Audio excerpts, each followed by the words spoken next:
101.7 The Truth. It's your girl Jazz Tyler, Digi Meech. What's the word, Jazz? Yeah, what's the word, Meech? It's Thursday.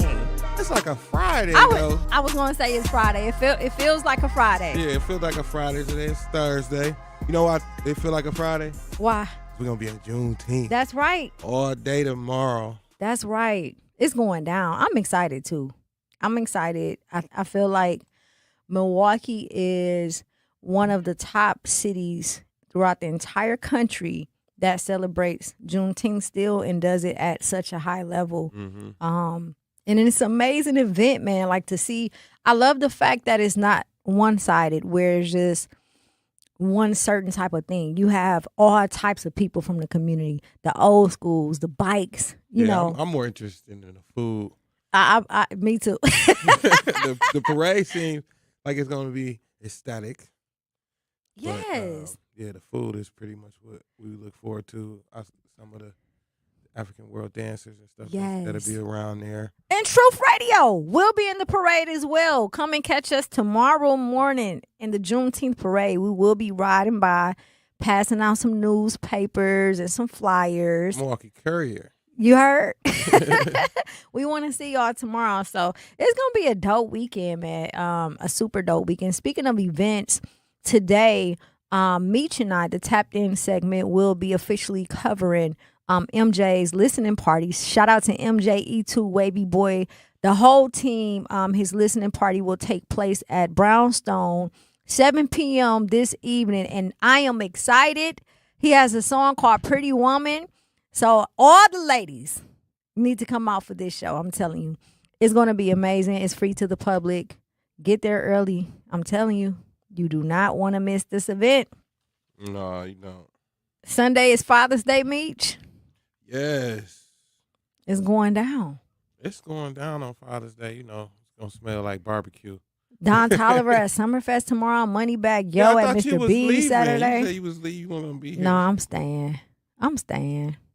It's going down too much this weekend. What you got up for the weekend, Meech? Father's Day, I'm chilling, being with the kids. What you say? It's show day. I mean, pretty much. I know that's right. You know, throw something on there, but on the grill, get it cooking, get it rocking, but basically just be chilling, man. Yeah. You know, get that one day, receive all them text messages, respond to all my, my other fellow fathers that's out here. Talk to my dad. Yes. Stuff like that. Shout out to all the beautiful black men who are fathers, stepfathers, role models, real models, all of the above. Happy Father's Day to y'all, for real, for real. Mm-hmm. We got some special guests coming in today. Who we got? Yeah, we do. We're going to be talking opportunity today with Emmitt James. Okay, that's fire. Pretty much, we got a well-known videographer, Ray Shotet. Let's get it. We'll be talking a lot of things, culture with him, how it looks behind the lens, Ray Shotet is so dope. He came to one of the youth events. I love his work ethic. I love the quality of his videos, that he actually take time out to try and network and build relationships with people, man. Yeah, let me give you a fun fact, though. Mm-hmm. Rick Taylor, who had him and Ray used to be in a group. Are you serious? I can see that. That's crazy, though. Yeah. I can see that. They used to be in a rap group. I feel like our city is super dope when it comes to generations of music and entertainment. Like, for us, it was like Philly Flyboy, Stan Perry. Mm-hmm. Then it moved over to the Ray Shot. Like, we always just have super dope people in every arena. Yeah. It just doesn't stop. The videographer thing on Facebook been kind of kicking up this week, so we're gonna talk about that too with him, see how he feel about that. A lot of people a lot of artists been pretty much having a lot of backlash with some videographers. They done drug Ray into it, so we're gonna see what. Oh yeah, I saw that post the other day. Yeah, somebody talking about somebody, no refunds or whatever. Yeah, 4 to 6 weeks, no turn. Like, all right. Yeah. 4 to 6 week turnaround. I mean, I think it said 2 to 3 week turnaround, but it's been 6 weeks and they haven't done the video. 2 to 3 weeks is a lot though. I mean, you should expect your video should be 2 to Maybe 3 I'm weeks. just spoiled. Shout out to Vaughn Harris. Vaughn was my videographer in Philly. I never waited more than 3 days. I mean, that's it's almost like a rush, and it's depending on who you dealing with, what type of relationship you got with the videographer, but Right for the now, most the part, standard is yeah. 2 to 3 weeks. Yeah, you should expect it to be because it's not that many high level Yeah, videographers here. So if you're dealing with somebody that's dealing with a lot of clients, you gotta wait. Yeah, you should expect But a day after your video. See, I don't 2 like to 3 wait. weeks. I I mean, that's why you ain't rapping. that is why I'm not rapping. That's one of the reasons. Because when I want what I want when I want it, and that's just gonna be that. Yeah. You feel me? So you said we talking opportunity today, Mhm. right? So the opportunity what's the opportunities out here? Like in Milwaukee or Like- just overall? And what like we talking jobs, relationships, we talking opportunities money. in general. What's the opportunity? Like, do you have the right opportunity? The opportunities you get, Mm-hmm. is they for you? Mm-hmm. You know what I mean? Is you taking those opportunities, or is pretty much the city or things in around us is people shaping the opportunities that you could grasp? Yeah. Well, me personally, I feel like I'm not gonna say I was never given an opportunity, but majority of the opportunities that has come specifically from Milwaukee has been because people didn't listen to things that I said or the vision in the beginning, and they are in desperate need of my assistance. Mhm. Not because they genuinely believe that I deserve it. I've had to go outside of the city. You know what I'm saying? For better opportunities. And then I always end up bringing them back, the Yeah. resources back, right? But I'm not going to say that there aren't opportunities here, but there's biases. You know, Mhm. there's opportunities for specific types of people. Me personally, I am not a woman who was spoon-fed with the silver spoon. I didn't have anything given to me. I didn't take the Orthodox way where I was in a sorority, none of that stuff. Yeah. Everything I have, I literally had to get it out the mud Yeah. on my own. Like create the opportunity. Create the opportunities, Yeah. right? But for the generation under us, I do feel like there is more opportunities than it was when we were their age. Mm-hmm. I feel like it's more, but Is they taking those opportunities? no, some are. I don't think some. I think for those who aren't, I think it's a matter of not that there aren't opportunities, but it's taking so long, you know. And sometimes every opportunity isn't like for you. You know, it may not be a good thing because some things comes with it's attached to some strings. Yeah. You know what I'm saying? And they recognize that, right? And they are more free, more independent, more entrepreneur style. They don't want to be controlled.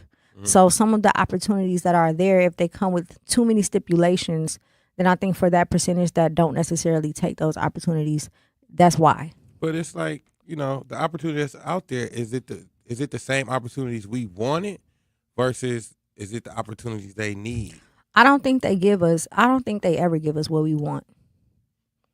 And the reason why I say that is because it could be packaged up as if it's something we want, but what's under the wrapper is everything that they need, and if they do, which is very often, give us an opportunity that we want, again, there's stipulations, there's strings attached to it that solely benefits them. I mean, but if you choose the right opportunity, obviously it'll be probably the one you want, but it's opportunities that you just might have to take in order to get to, and that's or reach the goal that you want. That's what I was gonna say, because I don't even think it's a matter of like if there's opportunities. I think it's a matter of what you just said. Do people want the opportunities? Because a lot of times when certain opportunities are presented, you may think you want it, you really don't. You're just acting out of survivor mode. Yeah. You're doing whatever it takes to get to where you need to get to. That's why I said, like, is the opportunities outdated? Yes. Yep. Yeah. They come with too many limitations. It's like, I mean, the city is progressing for sure, but we're still behind. Mm-hmm.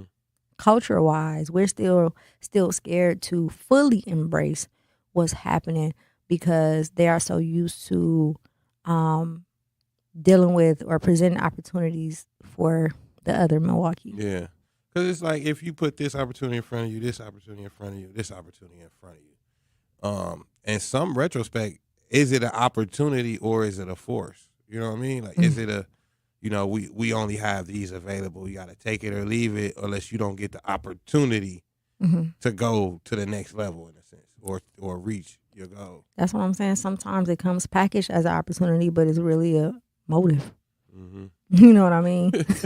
Really, like So what's an opportunity then?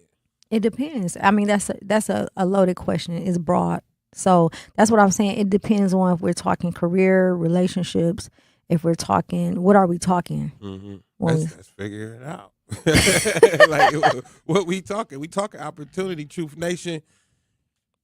We want to hear from you. 833-212-1017. We got to go to break.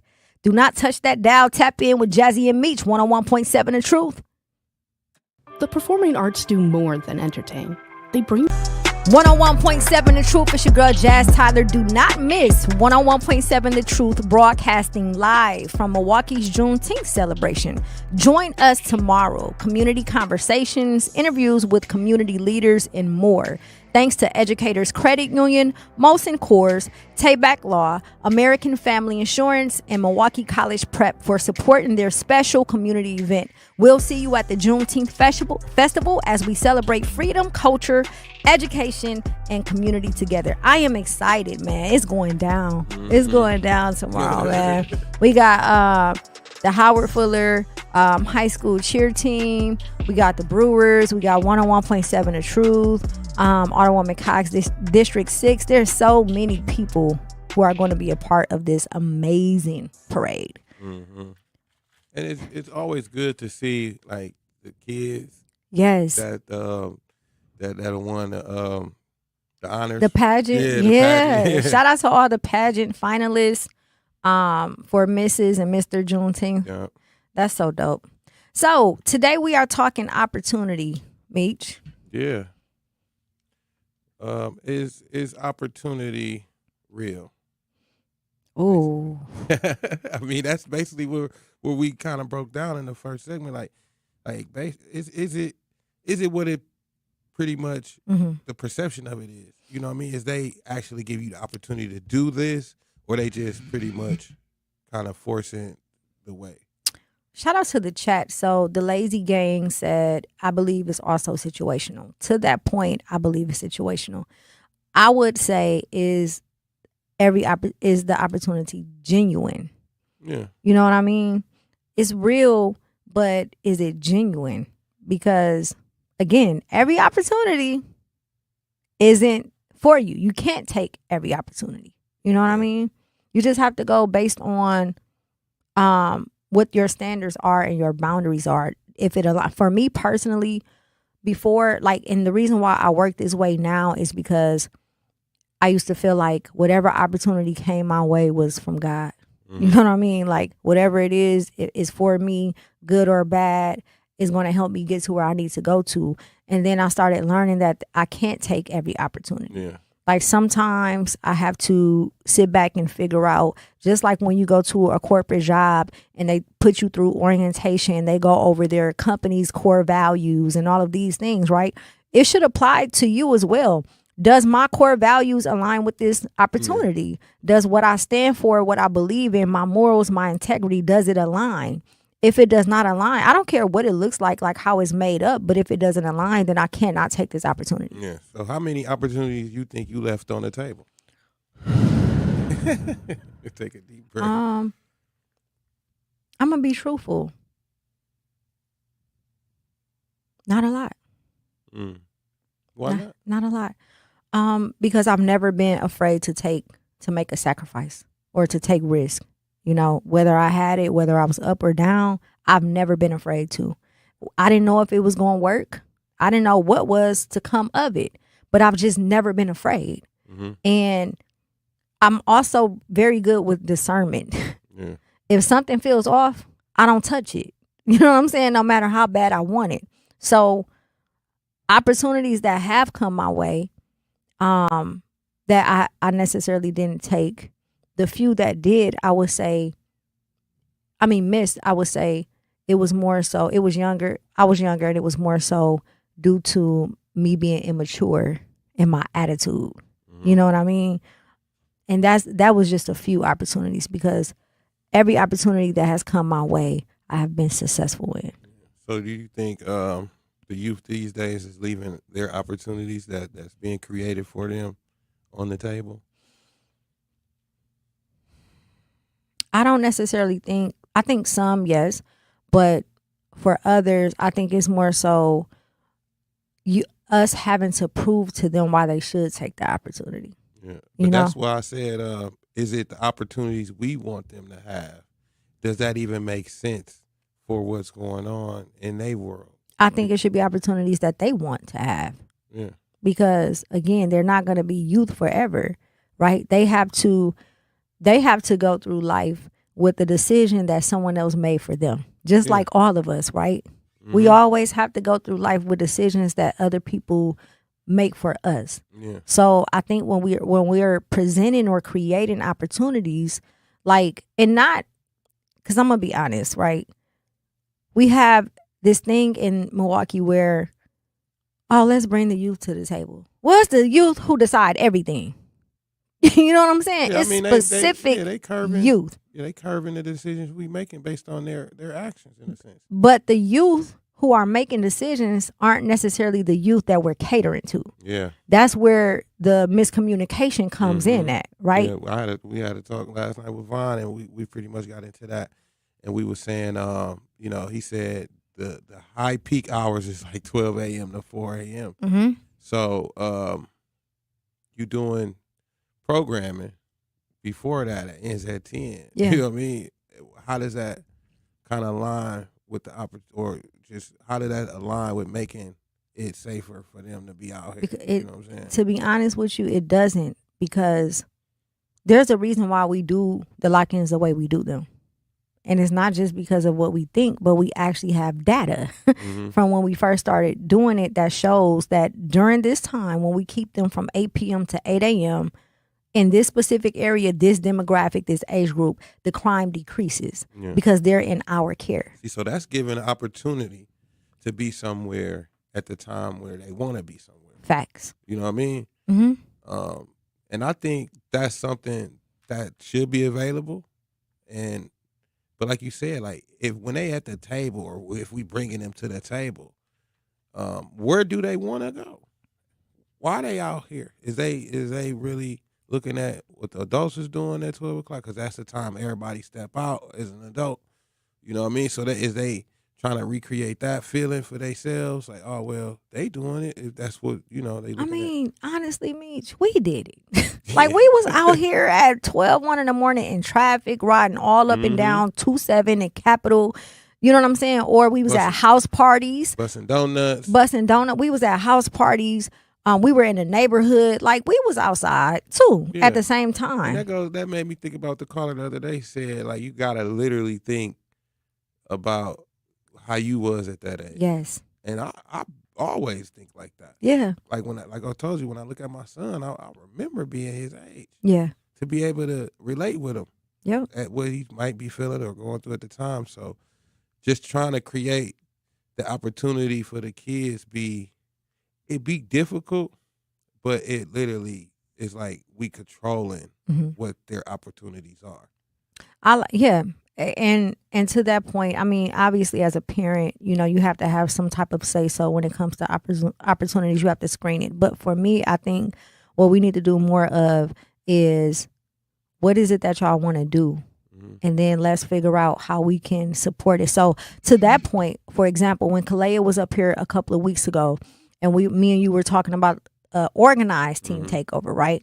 What does that look like? That looks like hiring the youth to be an event planner, an event manager, you know what I'm saying? Security, giving them roles and responsibilities so that they can have full control. And all we do is offer guidance and assistance and say, well, based off of my experience at this age, it will work better if you do it this way. But if you want to do it that way, go ahead. I'll be here to support. It's almost like the idea when schools let them skip, then they kind of organize the senior skip day, Right. with the students and the staff. Right. They organize that. Yes. You know, it be sometimes where they might have another location or something, but that's because they want the privacy in a sense. You know what I mean?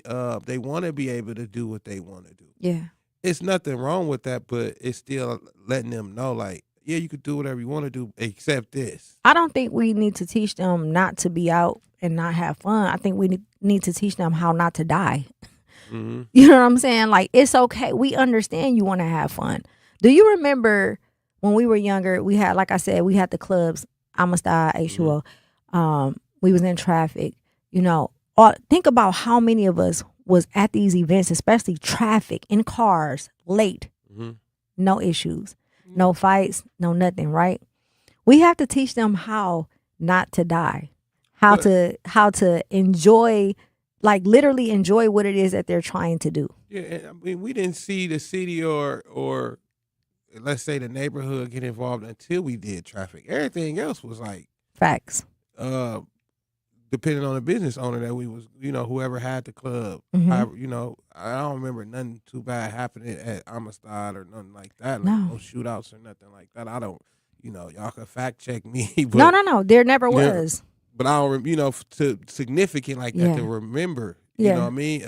Especially how often we was there. And then for everybody to really reminisce about that, it has to be not have an issue like that. Just based on the stories you see people on Facebook talking about, oh, how you went to Amistad, or just the dance culture when they bring it up. So I mean, like, we had that opportunity to have fun late at night.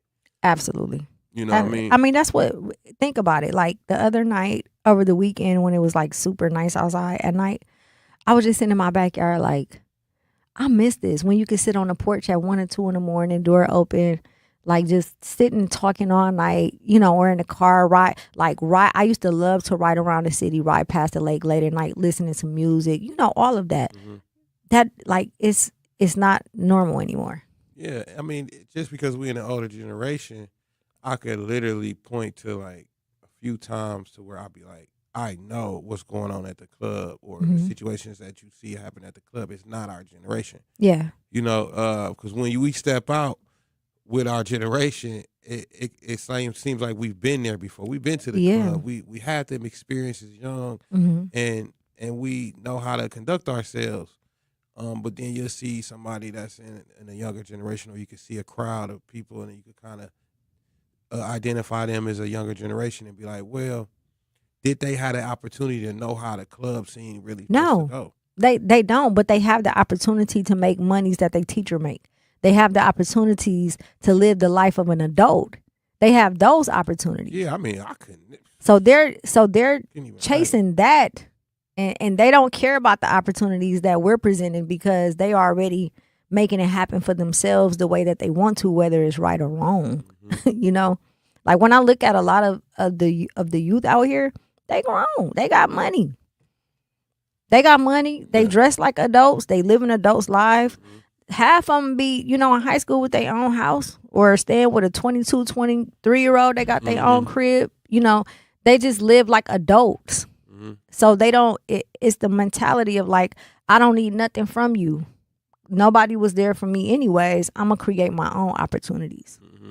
But is they able to create their own opportunities? I think they are. I think they just have to. It's how they do it, and it's what they're doing. That's what I'm saying. Like, us as adults in this space, like, I feel like we holding the position of them creating opportunities, because it's like we're dictating the opportunities they get. Yes. You know what I mean? So I agree. It's like I don't even know what it looked like for a teen to create an opportunity. I haven't seen, you know, for them to create their own opportunity. Yeah. You know what I mean? And that's just something that's been on my mind. And it's like, by the time we get something that's already accounted for, this is what we want to do. Based off of what? Yeah. Who told y'all that this needs to be done? Funds already allocated towards this. Who told y'all that these are the opportunities that the youth want? They didn't. I'm sure they didn't tell you, and if they did, it's only a selective few. Because we're going to be at Juneteenth. Do you feel like they got the opportunity to be down there? Yes. Do you think they're going to take the opportunity to be down there? No. I don't. So you feel I don't know who they is, but the youth. Like, Oh. We're talking about the youth. You feel like they're going to take the opportunity to be down there after a couple of years of people saying they don't want them down there? it could go one or two ways. They could either not come or they can take it over. That or why? And access to health care and nutritious food for their tables, where more community members can benefit from financial education and get connected to local resources for housing support, and where children are given more chances to reach their full potential. Community is where we find our strength and where we share our hope. United is the way. Visit unitedway.org.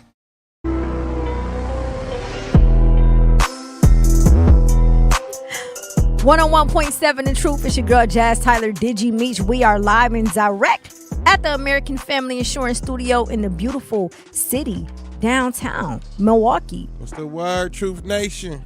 American Family Insurance is a proud sponsor of The Truth. Since 1927, they've been committed to helping families protect what matters most with the right home and auto coverage built around your real life. Because you've been worked hard to build something, you want protection that works just as hard for you. That peace of mind means you are free to focus on your goals, your family, and the dreams you are chasing. Insure carefully, dream fearlessly with American Family Insurance. American Family Insurance Company, SI, and its operating company, 6000 American Parkway in Madison, Wisconsin. Meech, what we talking today? We're talking opportunities, but you just mentioned it me over the break. Don't start, Meech. That is Friday. Yes. And we should be talking about the okay, I'm going to switch it from just strictly opportunity, us being abroad, to kind of scaling it down a little bit. Okay. We gonna go opportunity for opportunity. So we're gonna start with opportunity you have in dating. Uh-huh. What's the opportunities or people? You know, we talking people in a sense. Like, how many opportunities you think you got out here? Oh, that's what you really gonna ask me, Meech? You know. Bro. No, I mean, what does a real dating opportunity look for you? Look like for you? And would you take the opportunity if it arises? So. You know, you just said you don't leave nothing on the table. Nothing but my plate. You dig? As far as dating goes, I'll say this. Opportunity with dating. You have the opportunity to build something incredible, right? If you select the right person. You have the opportunity to build a legacy, a family, a business, you know, unconditional love. Like, there's so much that comes with opportunity. You also have the opportunity not to play in people's face. You know what I mean? Yeah. Like, there's it just depends on what you're dealing with and who you're dealing with. But for me personally, you know, I'm okay with the opportunity that I have right now. Mm-hmm. Opportunity to say no. I'm okay with the opportunity I have right now as far as saying no, but also saying yes. Oh, okay. Options. Optional. No, there is no, like, there's always options, but when a certain opportunity is presented to you, and again, you grow through the process like a career or anything else, does it align with my morals? Does it align with my integrity? Is it a safe space? Is it something that I can depend on? Is it something that's reliable? You know, can he lead? Is he a man? Yeah. Do we got his stuff together? Can he teach me something? And I think men have the same thing, same aspirations about women. But do you feel like just because, okay, I open opportunity for somebody to talk to me, or somebody had the opportunity to talk to you, would you open the opportunity for them, you know, for you to talk to them? Yes. Sometimes you don't even want to say it. No, like, so you have to make opportunity. Yeah. You know what I mean? Like, you have to thoroughly take time and I'm learning this, or I have learned this. You have to take time, sit back, and really put effort into the situation, learning and understanding what you're dealing with before you even present the opportunity. I think nowadays we are, and I'm guilty of it too, is like you just present the opportunity right away. Like, this is what no, you don't even know if it's what you want. Just sit back a little bit and see if this is the right opportunity for you, and then you present the opportunity. Yeah. Do people? Do you think people open up to people like that? The right people will. You will know it. You will know. Like, You think so? yeah, I know. I know. Okay. I know so. The right people will open up because 9 times out of 10, they're waiting. They're waiting for you to present the opportunity. You know what I'm saying? Whether it's good or bad, they're still waiting. As far as their intentions, they're still waiting. So again, I've learned to, you know what, if this is something I feel like works for me, like not what I like, not just what I like, but like what I need. Yeah, but everybody not taking it that way. Everybody looking like or some people take the opportunity for a come up. Absolutely. Or to stroke their ego, or to, absolutely. Especially in the line of work we do. It's a lot of those. Men too. You know, it's a lot of those. But for me, I'm in a space now where I feel like a certain opportunity, when it presents itself and you don't have to question it, that's the opportunity for me. That's the opportunity for me. So let's talk about the opportunity when you had the opportunity to get married. I did. Yep. Yeah. How did that feel? Honestly, I don't know. You wasn't excited. It's not that. I was so young. I got married at 25. So I didn't even fully. It didn't feel like an opportunity. It felt like that's what you're supposed to do. Exactly. Like it felt as if I'm doing the right thing for my children, right? It felt as if this is something that I've seen in my family. And I believe that this opportunity can produce opportunities for my children, right? Excited, yes, but I didn't fully understand it. What I will say is, because I had the opportunity of being married before, it prepares me for the next opportunity of being married. You know what I mean? The skill sets that I've learned from being a wife versus being a girlfriend is completely different. Learning how to love a man properly and what he needs is different as far as my outlook. Whether I'm single or not, these are things that happen because I had the opportunity of being someone's wife. Yeah. Right? So, again, opportunity is important on every level. Personal, career, relationship. Yeah. You did he present the opportunity correct? He did. Yeah. And again, we were young. I just feel like if I could do it all over again, as far as not just with this specific person, but just with marriage in general, I wouldn't get married that young. Because in your 20s, you still trying to figure out who you are as a person. And you still are trying to heal through whatever you've been through. You know what I mean? It's hard to tell or teach somebody about you when you still learning yourself. Yeah. But what I do appreciate is that I've learned so much from being someone's wife that my next husband is ride or die forever. He ain't gonna have the opportunity to leave this time. Oh no, he ain't gone. It's a wrap. Once you win, you win. Ain't no out. I'm never letting him go. We got to go to break. Come on, Truth Nation. Tap in. Do not touch that dial. We want to hear from you. 833-212-1017. Initiative and the Ad Council. Okay, I'm straight from the north side. Thought I won't respond well. 101.7 The Truth. It's your girl, Jazz Tyler Digi Meach. We are live and direct. Shout out to everyone listening. Make sure you tap in Monday through Friday, 4 p.m. to 7 p.m. Do not forget to like and subscribe to our YouTube channel. Shout out to the chat. Shout out to my D. My D said he didn't deserve that young pie. You have to be raised to be a wife or a husband. It's a big step, high risk. He also said be a good friend to your future mate first. Very important. Meet their pastor, friends, family multiple times, and you will learn a lot. Amen. That's the truth. Meech, we got a special guest in the building. Yeah. Who we got?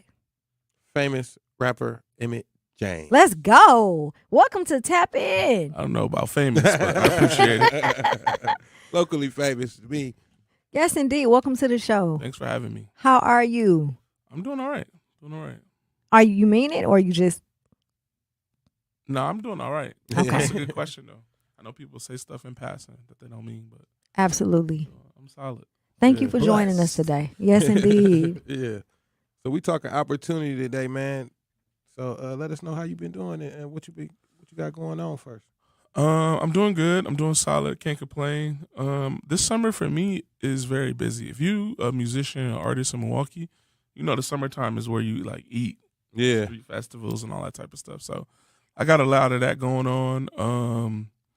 I've played a lot of them already. Local street festival. I did Morgan Park Picnic. I did Pride Fest. Tomorrow is Summerfest at T-Mobile Stage. And then one of them, I end my summer with a event that I produced myself with a friend. It's called the Emmitt James Big Band Barbecue. I play with a 20-piece band.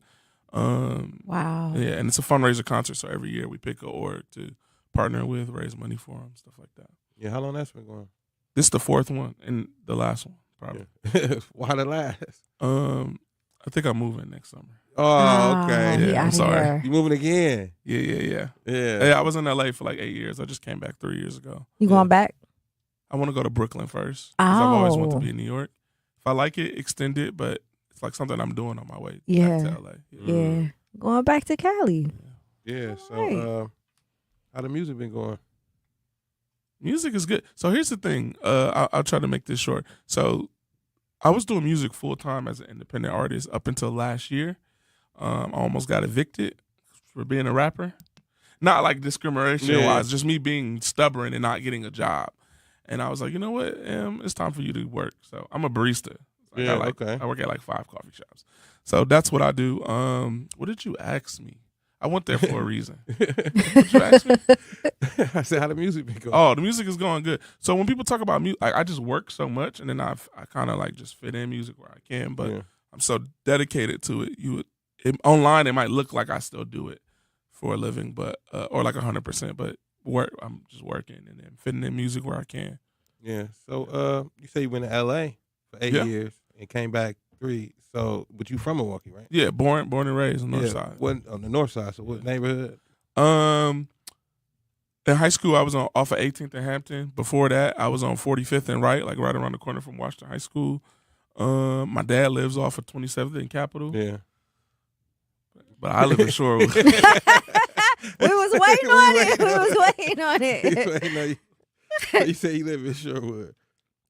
I've been there for like a year. Yeah.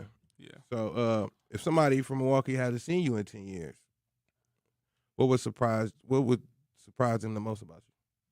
I gained a lot of weight. Really? I used to be like tiny, like a pencil. Shout out to people who are shaped like a pencil. No, I a lot of weight. But everything else is the same. Yeah. I'm still like vibrant. I'm still into music and coffee. I'm still chasing my dream because that's important. And I still ain't married and I still ain't got no kids. Yeah. It's the same. Yeah. We got Emmitt James in the building, man. We talking opportunity. And what opportunities exist in Milwaukee right now that artists and creators are overlooking? This might be corny or generic. The opportunities that you could create for yourself. I think a lot of times, even right now, there's some discourse online about like people not getting booked for stuff. And I'm kind of one of the artists. If you outside looking in, I can see how you could be like, hey, you playing everything. Yeah. And I get it because I felt that way before too. But I've also like created a lot of opportunities for myself. So when I was in LA, and I'm using that as an example, but it could be used as a parallel. When I first got out there, I played one showcase, and it was like a pay-to-play thing, and I didn't like how it went. And then from there, I started throwing my own backyard shows. Yeah. And then that turned into opportunities. So it's the same thing. that I have done here and that people can do here. Like you got an album coming out, EP, whatever. Book your own show. Fact. There's a gallery on the Walker's Point called Var Gallery. They charge $50 to rent the space. Yeah. Bring a band, bring your own crew, whatever. It's primarily an art gallery, but secondarily, they don't want to overcharge musicians and artists. So they're just like, yo, use the space how you want to use it. Be respectful, but it's $50 to rent it. Mm-hmm. So you think it's just a lack of information? No, I do think that there's some opportunities that sometimes we get overlooked on. Like when the Bucks won the thing, the person who came up with the song was not from here. Yeah. And shout out to that person. Like I think sometimes the bigger corporations do miss the mark a little bit. It's like, dang, like we could have. But as a DIYer, if you don't like something, create opportunity for yourself. If you can't get a residency at a venue that you like and they got a program, create your own. That's just kind of where I'm at with it. One of the things I want to touch on that you mentioned was the rhetoric about not being booked for certain events, right? And why certain people are the only ones who get these opportunities. One of the things that people have to understand too is that if you get an opportunity and you make it successful, they will always call you back. Mm-hmm. That's the point of making sure that when you take the opportunity that you do what it is that you need to do. So it's not a matter of people are constantly being left out, but if it's not broke, don't fix it. If I book you and you do a great job, why do I need to book someone else when I can just book you? Yeah. That's the reality. Yeah. So, I mean, but is the opportunities aligning with the culture?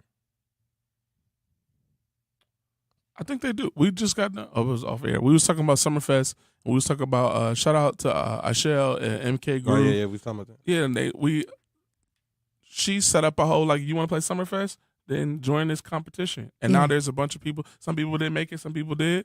I got some friends who are playing Summerfest that way this year, and like she's giving them an opportunity to play, and you get to play with a live band that you won't got to pay out of your pocket. Yeah, but I got to pay my band out of my pocket. But some people not taking the opportunity because they feel like their music don't fit the live band or their music don't fit what Summerfest offering, but they want to be on the stage. Listen, first of all, if Jeezy can do a whole orchestra to Thug Motivation 101, I don't want to hear that you can't take your music and put it with music is music. I mean, Boosie just showed up with the trap I orchestra. missed that. Music is music. I think it's more so a lack of confidence. I think because they aren't used to playing with live bands and they're afraid.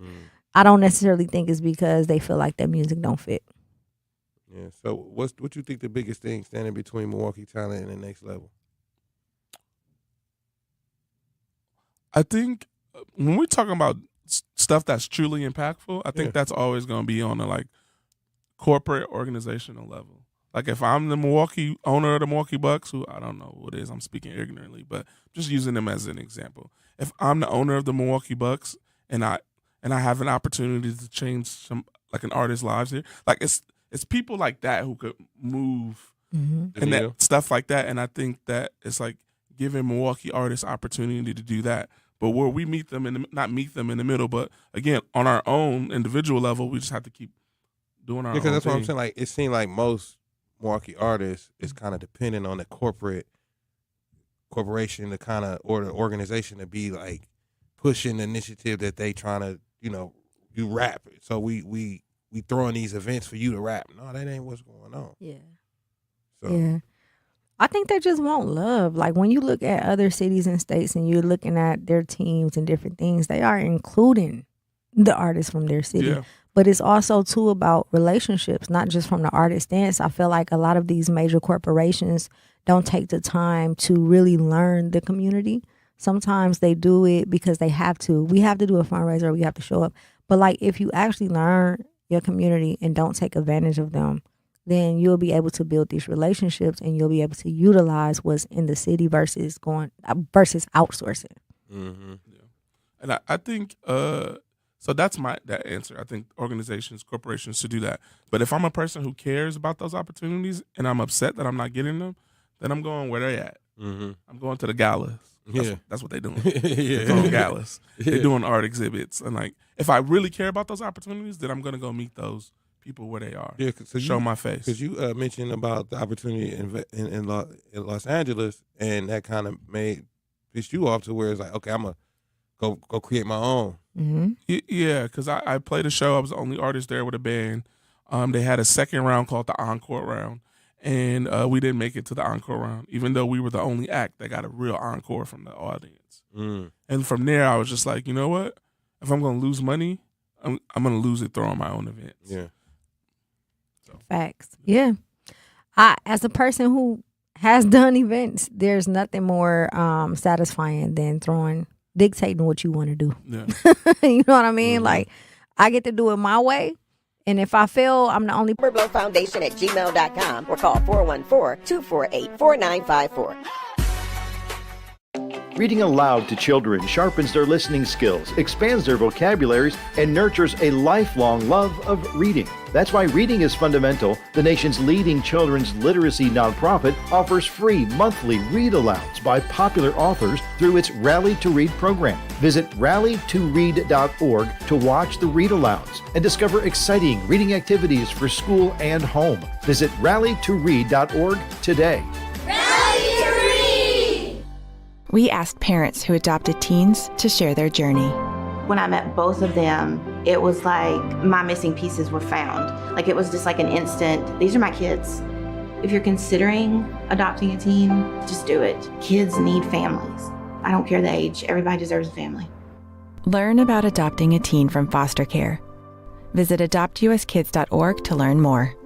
A message brought to you by Adopt US Kids, the U.S. Department of Health and Human Services, and the Ad Council. Not completing high school is more of a social thing than it was an academic thing. Even though all these years have passed, I still had that longing to have my diploma.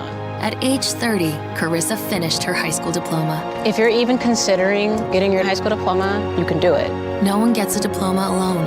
If you're thinking of finishing your high school diploma, you have help. Find free adult education classes near you at finishyourdiploma.org. That's finishyourdiploma.org. Brought to you by the Dollar General Literacy Foundation and the Ad Council. Hear that? That's the sound of your life. Perfectly imperfect. Beating in rhythm to the world you've created. But every time you drive after drinking, the music gets drowned out. Your life sounds pretty great. Don't let a buzz ruin it. Buzz driving is drunk driving. Don't drive buzzed. A message from NHTSA and the Ad Council. Doctors Without Borders is delivering life-saving medical care where it's needed most in communities around the world. From bandaging war-wounded patients in Sudan to providing clean drinking water in Haiti, we're in more than 70 countries worldwide, bringing patients from sick to recovering, from emergency to aid, from crisis to care. This life-saving care is made possible by a global movement of supporters like you. Thank you.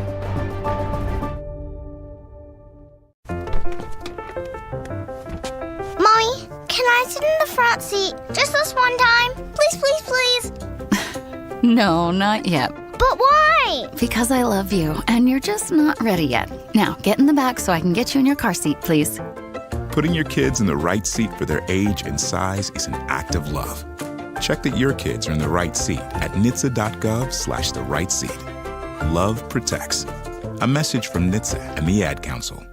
Truth Nation, stand up. Tap in. Share your truth with the 1017 crew on 1017 FM and 1510 AM. W269DL. Milwaukee, a Milwaukee Black media company.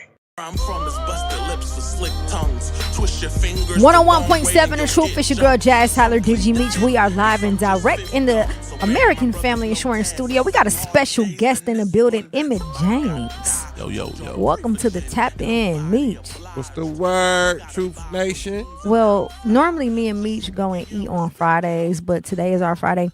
And I'm looking at Emmitt's flyer that says the Big Band Barbecue featuring the Lemon Pepper Steppers. And I am extremely excited to see this event, but I'm also hungry now. Yeah. That's why I said the Lemon Pepper Steppers. Tell us about this. I see it's Friday, August 21st. Give us a little bit more details on this event. So it is a fundraiser concert at the heart of the event. Every year I pick an organization to raise money for. First year was MPS Foundation. Second year was Future Urban Leaders. Last year was Your Move Milwaukee. This year is the T-Bay Art Center. And so the time of the year where I play with the largest ensemble. I'm doing a 20-piece band. I'm going to list these instruments to be annoying. Drums, bass, keys, guitar, 3 saxophones, 2 trumpets, 2 trombones, 2 flutes, a mini choir, and special guests. There's food, Daddy's Soul Food and Grills usually our food. Yeah, it's going down. Yeah, it's a good time. And it's the last one. So we would love to have whoever wants to pull up. Absolutely. So tell us about your experiences at Summerfest. Tomorrow was my second time. The first time was in 2023. I was on the same stage as Diggable Planets, except I played at 2:00. 17 people. And this time, and we did tracks, a DJ and a violinist. This year we get to do a 6-piece band, and we get to play a later time. T-Mobile stage, 6:15 on Juneteenth. I don't think it get better than that, besides me headlining. But like you said, 17 people. So that opportunity, you think that was a good opportunity? Like, how do you feel about that opportunity? I thought it was good. I do think it almost felt like I didn't play Summerfest for real. Yeah. And I was appreciative of it, but I was like, okay, when I do this again, I want it to be a later time. And I have that rule with myself every time. First time I played Brady Street, I played early. First time I played Summer Solstice, I played early. And I was like, okay, next year when they ask me, or if they do, I want to push to be like, hey, can I play later? Yeah. So what caused you to implement the band into your music? I've been playing with a live band since I was in college. So I used to play stand-up bass in my middle school orchestra. I dropped the instrument when I went to high school because at the time they didn't have the instrument. But I love live instrumentation. So it's like a healthy jealousy. I wish I knew how to play an instrument for real. So I love to play with musicians. What would a young person who feels like they're behind in life, like what would you tell them? Give yourself grace and keep living. Yeah, because at the time, did you think about quitting music when you said you couldn't? I don't know. There's only one time where I was like, do I really want to do this? I mean, as artists, you have those moments, but it was when the pandemic happened. I was like, because I put all this work into this show. And it was like a venue that I loved in LA, and then the pandemic happened, and it just like messed up the show. And I was like, so my dream could just something could just happen, and I could. But other than that, I've known I want to do this since I was at Reagan High School. Okay, what's the biggest thing that you say you've learned along the journey?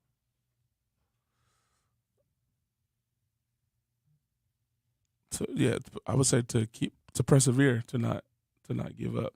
And as you get older, because I'm in my early 30s, I don't look it. Thank you. Is that your dream and what it looks like for you could change. When I was 17, it was I want to be rich and sign to good music, and now it's I just want to make a living, like a living off my art. And now it's okay to have a job to help continue to it just as I matured, the way I think about it has also matured. That's what's up, bro. I have a question for you. Since we're talking opportunities, do you believe that there's really a lack of opportunities or that we're just not aware of the ones that already exist? I think both things happen at the same time. I think the one that's probably more important is the lack of opportunities. Because, again, the people who could give the opportunities is what shape shifts things and changes things. But I think both happen. It's people have this discourse on hip hop all the time. Like there ain't no good music, but there's a ton of DIY independent underground artists. You just gotta look, dig, and search for them. So I think, but both happens at the same time. Sometimes more than the other, depending on what season we in. But I think both happen. Absolutely. So what would a young Emmitt James think about the older Emmitt James? Bro, you got to hit the gym. No, I'm just playing. I think a younger Emmitt James would be proud of me, and to tell me to keep going, and not to chase your dream, but don't neglect other adult stuff like your health and bills, and because there was one point in time where everything was music, and I didn't think about nothing else. Yeah. And now the IRS is on me. Anyways, we're not talking about that. So they got the opportunity to come get you. They gonna always take those We're opportunities. here with Emmitt James, Truth Nation. We talking opportunity. What opportunities you think that have the most impact? The ones that were like whole cultures, if you will, can rally behind them. Again, I think when the Bucks won, that was a missed opportunity for a Milwaukee artist. Mm-hmm. I think that, and sometimes it's hard to say these things because when you say them, there are artists. Like I could say, I wish the Bucks supported more local artists. They do, but they do. That's what I'm saying. Wave Chappelle be at the. So sometimes it's hard to speak on stuff because it'll make it sound like you're just trying to slight something else, and you're really not. It's just like, I just think that they could. I keep using the Bucks. I don't know why, but like it's just corporations and organizations like that. Yeah. David Gruber is all over the city. Hire artists to make a jingle. Yeah. Summerfest, hire an artist to make a. Yeah. So stuff like it's just moments like that. For 414 Day, I don't know whoever's over that. Not whoever's over it, but big. Just more of those things need to happen. But that requires you to be tapped in. Yeah. From the ear to the street. And I think sometimes when you're so high up, you just not tapped in for real. So you think the city is separated because of that? Possibly. I just think we could do a better job at. I heard somebody say this once. They were saying the reason why a lot of artists in Milwaukee want to leave and go to bigger cities because they don't feel supported. I don't necessarily feel that way. I don't think they. I think they is. But I do think there's some truth to it. The more you support them, the more they won't want to leave. I think it's support, not necessarily because people will support reposting, sharing, downloading music or things of that nature. But the city doesn't support economic growth for this lane, meaning the opportunities. Yeah. That's the type of support that made me leave multiple times. It's people here who would pull up if we do shows or whatever, but there's no the economics of it. Yeah. You know what I'm saying? Like the city is not creating that structure. I mean, and to his point earlier, like we gotta create the opportunities or the structure for ourselves of what we want it to look like. Yeah, I think we've done a great job. To me, in Milwaukee, I feel like we've been doing a great job of that. Yeah, I mean, to use this example, I don't want to have to depend on the Bucks. Yeah. For a music industry opportunity. Yeah. You know what I'm saying? Like that's not what they do. Yeah. You know what I mean? So absolutely. For rappers to be like looking at corporations or people that has nothing to do with music, they're using music to drive their other message. Which is an opportunity because they need the music, but like you should be in the music sector of what you're trying to do. Yeah, I just don't think that Milwaukee has ever been, and I'm speaking from a stance of the people who control a lot of this. Their ideology of this city is not ours. That's why I keep saying that Milwaukee and this Milwaukee. No, I think that's a great point. I think sometimes, as somebody who's lived in a bigger city for a decent amount of time, I think sometimes people will come from Atlanta and LA and New York and be like, we want it to be like that. And that's not Milwaukee. It's not. No. Milwaukee is what it is. And I think once you realize that, like we don't have major record labels here. Right. Like that's not who we are. But we have artists who went viral, Yeah. who got national attention. It's not a lack of talent. You just got to, but I think that's why people go to other cities. Yeah. Hey, I need to go to New York to do this, and then I come back. Or I need to go to, but yeah, Milwaukee's more, we're not Atlanta, we're not LA, we are who we are. I think that's cool though, to go to places. Yeah. But if you're gonna sit here and complain, or you think the opportunities is not here, and you actually have individuals that's working, trying to build the infrastructure, trying to make it not like New York or not like Atlanta, but just its own. Its own. Yeah. Like within the confines of Milwaukee, we have to be our own industry at that level, do the business at that level. You know what I mean? To his point, he went and started, he got a band. He went and started his own thing. So whatever the business looks like for that, do it. Do it. But we're talking to people who majority don't even know the business too.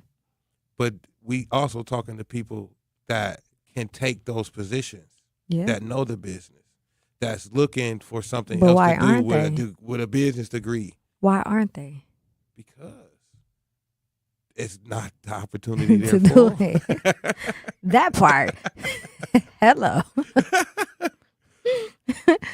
Shout out to the chat. Madi said, a corporation is not supporting rap music in this city. It has too much money in it for them. That's a fact too. Yeah. If they don't see it as it's not beneficial, then why do it?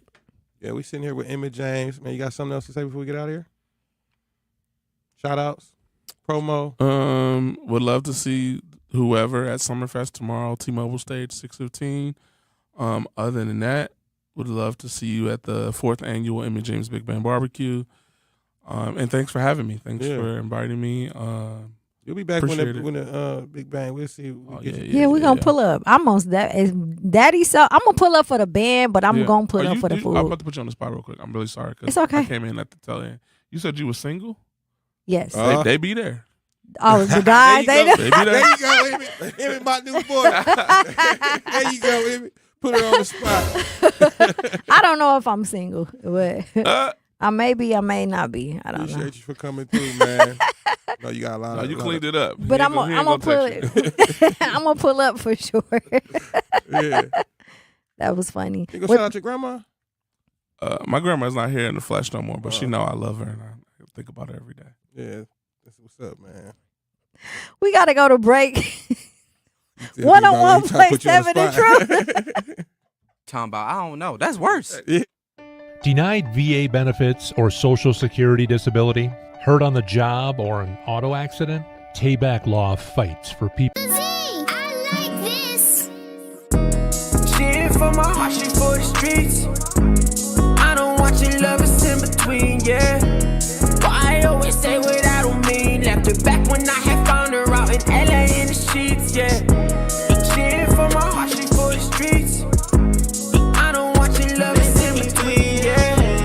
But I always say what I don't mean. Left her back when I had found her out in LA in the sheets, yeah. Yeah, no, I'm not for you, you're not for 101.7 the truth.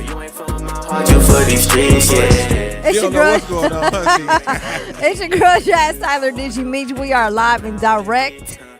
Man, we just had an incredible interview with Emmitt James. We got another special guest coming up. Ray Shotet on his way.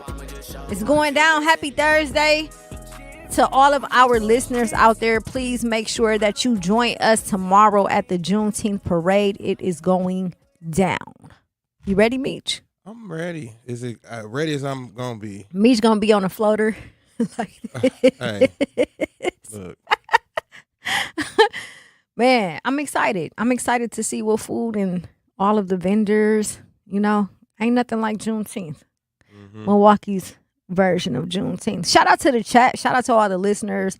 Madi said it's over 29,000 millionaires in Wisconsin. No reason for not supporting Black culture. He also said the Black community is large in the city, but they refuse to unite. We are talking opportunities. Madi, I completely agree. Everything is led with ego, with pride, with biases, with who like who, and with internal secret wars. And I truly believe that's why a lot of opportunities are not there, because people are selfish. They want the opportunities for themselves. They don't want anyone else to be out in the forefront, right? It always just has to be them. Yeah. So I think what they saying. You think what? Corporation not supporting rap music in this city has to money in the front. It has money in front of them. I mean, of course. It's crazy. The opportunity that's in Milwaukee it doesn't sit right to me. I ain't gonna lie. You know what I mean? Just music dependent on, like, our music scene dependent on corporations to pretty much fund it, in a sense. You know what I mean? Instead of people making hit records. You know, people making strides in the music industry. You know what I mean? Like, I feel like I'm big on the infrastructure, but I think it's more so like how we talking about Black businesses. Like, we got to get our stuff together. Yeah.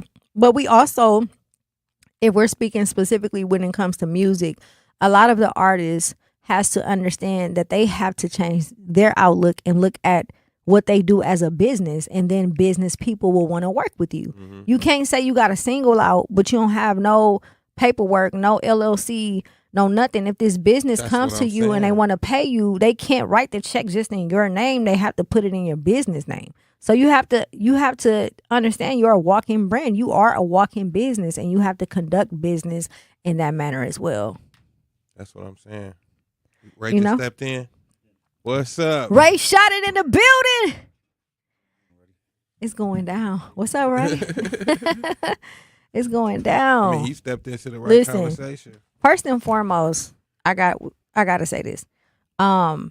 Ray actually was the one who used to come and shoot the lock-ins for us, right? And all of the work that he do, like to someone else, I don't know if he did it because that's just his heart, but like a lot of people are not going to do stuff like that when they're working at the level that he's working at. So to me, it showed that he do care about his people. He do care about the youth, and that if you call him, he gonna pull up, and he's here today. Thank you, Ray, so much for joining us. How you feeling? I'm good. How about yourself? I'm good. That's your son? Yeah, that's my son. Hi. You want to join us too? Come on, you can put your headphones on. Yep. What's your name? Raymond? Okay. What you do for a living, Raymond? Play basketball. I know. What position? I think all. Oh, well, come on now. He said he played basketball for a living. And he play all positions. I know that's right. That's what's up. You know, Ray getting money. His son play basketball for a living already. If that's what he want to do, I'm going to help him get there. I know that's right. So, Ray, let everybody know who you is. We know you super famous out here. Nah, you behind the lens. Ray shot it. I shoot a lot of videos around here. Music videos, weddings, whatever. Any type of video, really. Yeah. So I mean that's very humble of you, Ray. Yeah. But can you elaborate on the artists you work with? Some of those videos you've shot. Like name some artists. Mm-hmm. I done shot a whole lot of artists from. Let me see. You got. Everybody. It'd be hard when you shoot. So I'll ask, who's your favorite? Who's been like the top 3 favorite artists to work with? That's an easier question. Man, dang. Don't do that. You know, come on, man. We talk about. Yeah. And then you just made a post earlier. yeah, bro. I ain't gonna lie. One of them, I'll say Steph. Big Steph. Yeah. Shout out to Big Steph. You know what I'm saying? Let me see. It's a lot, bro. It's more than 3. I say Steph, Pape. Man, it's like your favorite artist that you shoot. I ain't really got no favorites, bro. It's just like I like working with artists who like, I mean, like the songs and they give you stuff to work with versus like, I don't know. It's just like your energy and your songs make me turn up. Yes. With the camera. And make you want to shoot the video. I know we talked about that too, because they come with songs that's not really like ear appealing. Yeah. You know what I mean? And then it'll be like, man, can you get them? It's hard to be creative. Yeah, can you get this song together for them? Yeah. So it's like, I say, but like first starting off type of thing. Like when I first started, like Fat was. Yeah. You know what I'm saying? So it's like, you know what I'm saying? It's a lot of people I like to work with. You know what I'm saying? It's just. It helped me turn up with the camera. So let me ask you this. We were talking earlier about the videography world and how, it went from the Steve Whites and Stan Perry's, Philly Flyboys, Von Harris's, just different people. Mm-hmm. Who were some of the people that you looked up to? When I ain't gonna lie, when I first started, it was Philly, Von Harris, Jay Swag. Okay. Yep. And Champ. Oh, Champ, absolutely. Mm-hmm. Yeah, Champ fire. Yeah. Absolutely. Them the ones I really was getting like advice from. Yeah. You know what I'm saying? And they'll hit me right back. Philly was the first. Yeah. Philly was the first. But me and Jay Swag, shout out Swag. I mess with Swag. But me and Swag, we had an hour-long conversation, you know what I'm saying, on the phone, talking. Yeah. And even with Von, like Von would give me tips here and there, like Champ, tips here and there, like I really respect that, like, because they ain't never shut me down to the point where, like, they ain't scared to see me win. Yeah. Yeah. You know what I'm saying? Yep. Like, you got some people I reached out to that, it was one person who told me just shoot what I love. He didn't give me no advice. Vaughn actually shot my first video was his first video that he ever shot in his life. Yeah. Vaughn, that's family. That's family. Vaughn a good dude. Yeah, he been getting to it, and so have you. I want to ask you something because Meech mentioned the lock-ins, right? How important is it for someone behind the lens as far as capturing like society and reality? How do you struggle with certain things like, oh, I don't want to put this out, or I do want to put this out? Oh yeah, most definitely. Like I like to see a lot of positive. So it's like when capturing that type of stuff, like it's like even when we did that the T4TC from even though the lock-in, we're gonna talk about the lock-in, Yeah. but even from that, like, you know, they had they little negatives to say about it. Yeah. That video, I had to put that out ASAP because that video turned it into something like Because you see everybody. Because if you don't see it, yeah, you don't know. They gonna automatically think like, oh, it was bad. They're able to tell the narrative. And Yeah. then you see everybody there. See, that's why I put that video out ASAP because they was already talking negative. Yeah. Yeah, and I appreciate positive. it. Yeah. This was all good. Yeah. Smiles, happy, like, you know. Yeah, we was out the park when that happened. We was gone. Yeah, it was it had nothing to do with y'all. It had nothing to do with what was going on. Yeah. Like, if you see the video, it was nothing but positivity. Everybody having fun. Yeah, everybody connecting. And that's just like with the lock-ins. Like, I be wanting to capture just people having fun. You don't see no fights. You don't see no arguing. No. Yes. Even if it was, I'm not gonna sit there and record it. Right. And that's some people. I'm not no that. Even though Like that's what clickbait. brings the attention. People want to see that. Like, you get more attention off negative than the positive nowadays. Yes. You know what I'm saying? Yep. But I'll never be that tight to be like, oh, let me film this.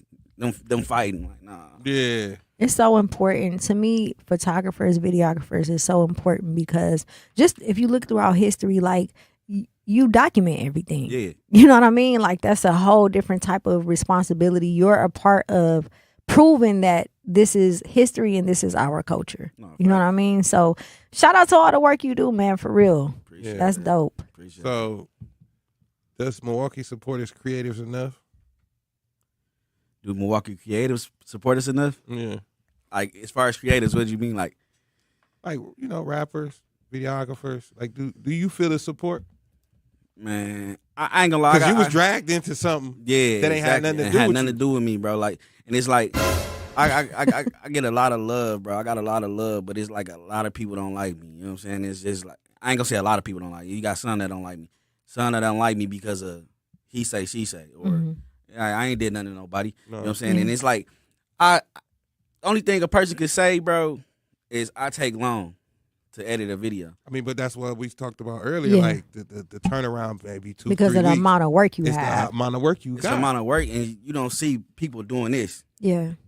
I got my son. You know what I'm saying? Every day. Like, this not when I can, when I want to. You know what I'm saying? He want to play basketball. I'm not finna push my dreams aside. I'm not finna push his dreams aside to make my dreams happen. Yeah. You know what I'm saying? It's about him now. You know what I'm saying? But at the same time, I still got to make a living for him. You know what I mean? So it's like, some people understand that, some people don't, bro. And then it's like, with the support, it's like, let me say it like this, bro. Like, if you doing something hot at the moment, they gonna support you. They gonna support Or you. if it's benefiting them. If it's Because benefiting when you them. doing when you say I'm plugging, don't nobody got nothing to say. Bro, and it's crazy because they'll always say I'm whacking, I'm taxing. And I'll throw out these plugs almost every month, bro.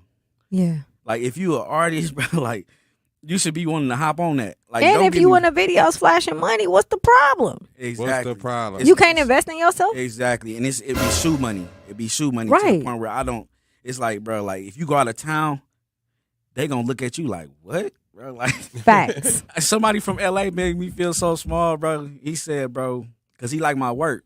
You know what I'm saying? He shoot video. He like my work. He like, bro, what do you charge? I tell him, like, bro, they don't even bring out lights for that. Bro. Like, No. Yeah.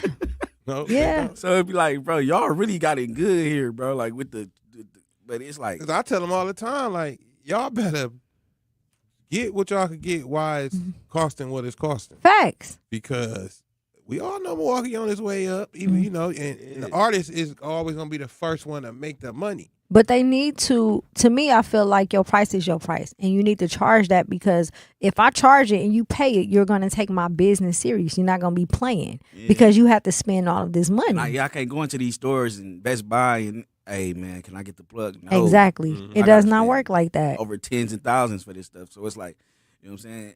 With the music, it's like, yeah, it's pricey, but if this something like it's expensive, everything is expensive. Yeah. You know what I'm saying? But if this like I quit my job to do this. Yeah. You know what I'm saying? I was at my job for 10 years. I quit my job to do this. This how you feed your family. I made a sacrifice. Yeah, you know what I'm saying? I made a sacrifice. I spent my last on camera stuff. Yes. You know so that's the struggle that people don't. Purchasing it. You just, people don't understand it. The other day he said the wind just took the camera down. 7,500. They weren't even a win. It was we in the gym.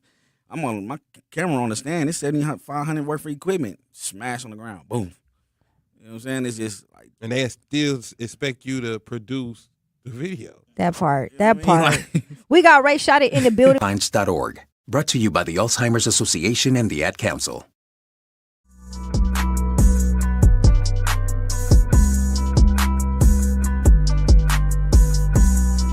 101.7 The Truth. It's your girl Jazz Tyler Digi Meech. We are live and direct at the American Family Insurance Studio in the beautiful heart of downtown Milwaukee. We got Ray Shotet in the building. Word? Yes, indeed. So before we went to break, we were talking about opportunities and just what happens when you are doing business with our people in the city. And you mentioned $7,500 worth of equipment. Just, you know. So because our people have a tendency of always asking for discounts, I want you to do me a favor, Ray. I want you to break down to us how much your equipment costs, all of the logistics, so people can understand why your price is your price. Yeah. I got a camera. My camera, just the body alone, was $4,700, $4,600. I got four lenses. Just for just for the video camera. I got 4 lenses. The video camera was probably $4,600, $4,700. The lenses itself is $2,500 a piece. One of them just $1,500. You heard me just say just $1,500. Right. That's crazy. But that's just for the video camera. Then I got a picture camera I don't even use. I paid $3,600 for, and the lens is $2,500. Yeah, you don't use that. I don't even use it. Your brother take pictures. He did. I bought my little brother another camera. Yeah. And I bought my little brother a camera and a lens just because he wanted to do it. You know what I'm saying? And it's just like, so he got his own camera, but even him, he stopped because people was so like, dang. He only charged, and he at the video shoot already. Man, if I tell you what he charged, bro, you'd be like, bro, is you serious, it's bro? 50, I know, probably 50 to 100, 150. No. What? Bro, he was $15, bro. Just to take a couple flicks at the video shoot. If you wanted all of them, yeah, like $100. Yeah. And he'll give you all of them, but he gonna edit like 10 of them. Mm-hmm. And it was just like, see, the artists don't know what they need. And these professional pictures, they don't know what they need at your shoot. These professional pictures at your shoot, bro. You sitting there talking, you got to think about it. Like, they don't know what they need, bro. It made him stop. It made him stop, and he ain't wrong. You know what I'm saying? He wanted to do it. You know what I'm saying? He was kind of getting in love with it, but people just like once they get to doing that, and just everything got to be a plug. Everything got to be you know what I mean? Like what? As someone who stands behind the camera, how does Milwaukee look from your point of view? Man, Milwaukee looking great. I ain't gonna. I mean, it's your job to make it look great. Yeah, that part. But how does it look though? Like for real? Like what do you see? Because you see things that the average citizen doesn't see. Yeah, I like what's going on right now. You know what I'm saying? I love to see it. Like I love to see it. I don't like to see the negative. You know what I'm saying? But like people winning, that's what I be wanting to see. And that's why, like I said, I'll be plugging just so I can force people to work. Like, you know what I'm saying? Like, I want to see you win, but at the same time, I can't do it for free. Like, you know what I mean? I can't do it for free, but I'm going to. Because it's like, that's how you going to really, like, when you make it, it's still not, it's going to be 10 times more than that. You know what I'm saying? So it's like, me showing this love, bro, it's like, I want to see people win, bro. Like, and especially, like, people that I know got it. You know what I'm saying? Like, it's I try to get them like nice little package deals, bro, like to make them just keep going. But it's like I don't know, like it's the work ethic, like the talent, like the work ethic is got to overweigh the talent. It's what do they do overweigh the talent? But do you feel like these free apps, you know, with all the other stuff that's available to people, like do you think that's degrading what you do? That's why they coming cheap, or that's why they asking, or that's why they feel like it's even, not worth that. No, because even if you try to AI a video, it ain't gonna be a Ray shot it. It's that, but you're not gonna sit there. If they see the amount of time that it take, they're not finna sit there and do that. Yeah, because I'm not sitting there. I know what it takes to make one effect. Yeah, you gotta layer. And Beyond is cold. Shout out to Beyond. I mess with Beyond too, but Beyond is cold with that, bro. Like he starts really from scratch with his effects, bro. Yeah. Like, you know what I'm saying? Like, he could really start from scratch with his effects. He did a couple videos. Bro, he a monster with that. Yeah, you know what I'm saying? So it's like green screen stuff. Yeah, even bro. like the AI before it was AI. Yeah. Like, it was called animation. AI just made it easier. You know what I'm saying? But I can make, with me doing it, it's like I make it look more natural. I make it look more natural. So it's like that, like you could do AI, but I don't like stuff to look corny. Yeah. I ain't gonna lie. Some artists force me to do it. Yeah. And I hate that because it's like I like to make sense with my visuals. But they paying. Yeah. And it's like So are you you are so dope, Bray. And I really want to know. Are you gonna stick with videos or are you gonna move into movies? Nah, I really my biggest goal was to be able to stop shooting music videos on my birthday, May 30th. Yeah. The money too good. Yeah. What is it? My biggest goal was to be able to stop doing music videos. You know what I'm saying? And I'll probably give myself another 2-3 months. Like if I stay consistent and disciplined with what I'm doing, I can be able to just. I'm cool. So you want to move into movies?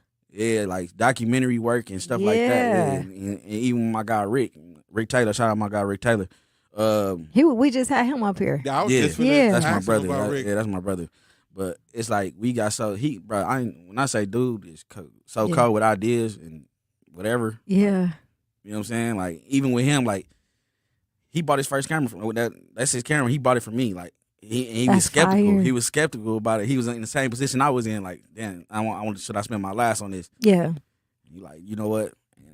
This is $3,000 camera. Yeah. I'm giving him this price for this camera, like not that price, but real cheap price. Like he just to see him take off. It's worth it, and he did. And I sat there and I kind of taught him how to use like the program to edit and stuff like that. And, like gave him a computer to edit and stuff. You know what I'm saying? Yeah. That's part of the equipment too. That's the opportunity. Yeah. So it's like, and he really turned up with it to create his own lane. Yes. Do what he's doing. So it's like, but when it comes to like movies and writing and skits and stuff, like we got so much planned, and it's really him that got that. Yeah. I got the eye. Yeah, but he got the thought process. That, you know what I'm saying? Like, and that's what we going. That's what we plan to do. Like I got some stuff going on. He got some stuff going what on. y'all plan on doing? Come on now. You know me. I be in the middle of them two. I be in the middle of them two trying to push them to do. Yeah. Like, hey man, come on man, we can do it just like even this. When we was doing Slap City, like it was so many people was tuned into that, man. And that was our first run, like learning everything, and so many people was tuned in. I'm talking about from other states, like before the show even dropped on YouTube, or they'll be in the comments like, man, where y'all at, bro? Drop it. Like they sitting there in the comments waiting for it to drop. Like before they had the premiere thing. Yeah. On YouTube. Yeah. I'm talking about just sitting waiting. So it's like we had something big, but too many artists got into it and stuff like that, so we couldn't even do a season 2. So how do you stay out of the beef? And because you shoot everybody crazy, that's video. What a lot of people be like, dang, bro, like what's crazy about this? Like it be a lot of people into it. I don't go to shoots asking about nobody's business. That's like, right. You know what I'm saying? I don't care what y'all got going on because before y'all was beefing, I was shooting everybody. Come on now. I still shoot everybody. So you can't put me in the middle of something or make me choose sides. You want me to stop. Yeah. I'm not finna choose sides, none of that. Because if I stop shooting for this person, that's me picking a side. I don't call nobody to kick it, to hang out, to do nothing. It's business. I shoot videos and I go home to them. Absolutely. You know what I'm saying? Like, I kick it with them. Like, and so it's like, you got some people who try to put you like in the middle of stuff just because you do something for that person. Yeah. No, this is business. Like, you know what I'm saying? And I'm not finna stop my business to get because it. of what y'all got going on. Absolutely. We got Ray Shotet in the building. Do not touch that dial. We got to go to break to pay some bills. 101.7 The Truth. Life's better with Drive My Way from American Family Insurance because we know it's more than just a...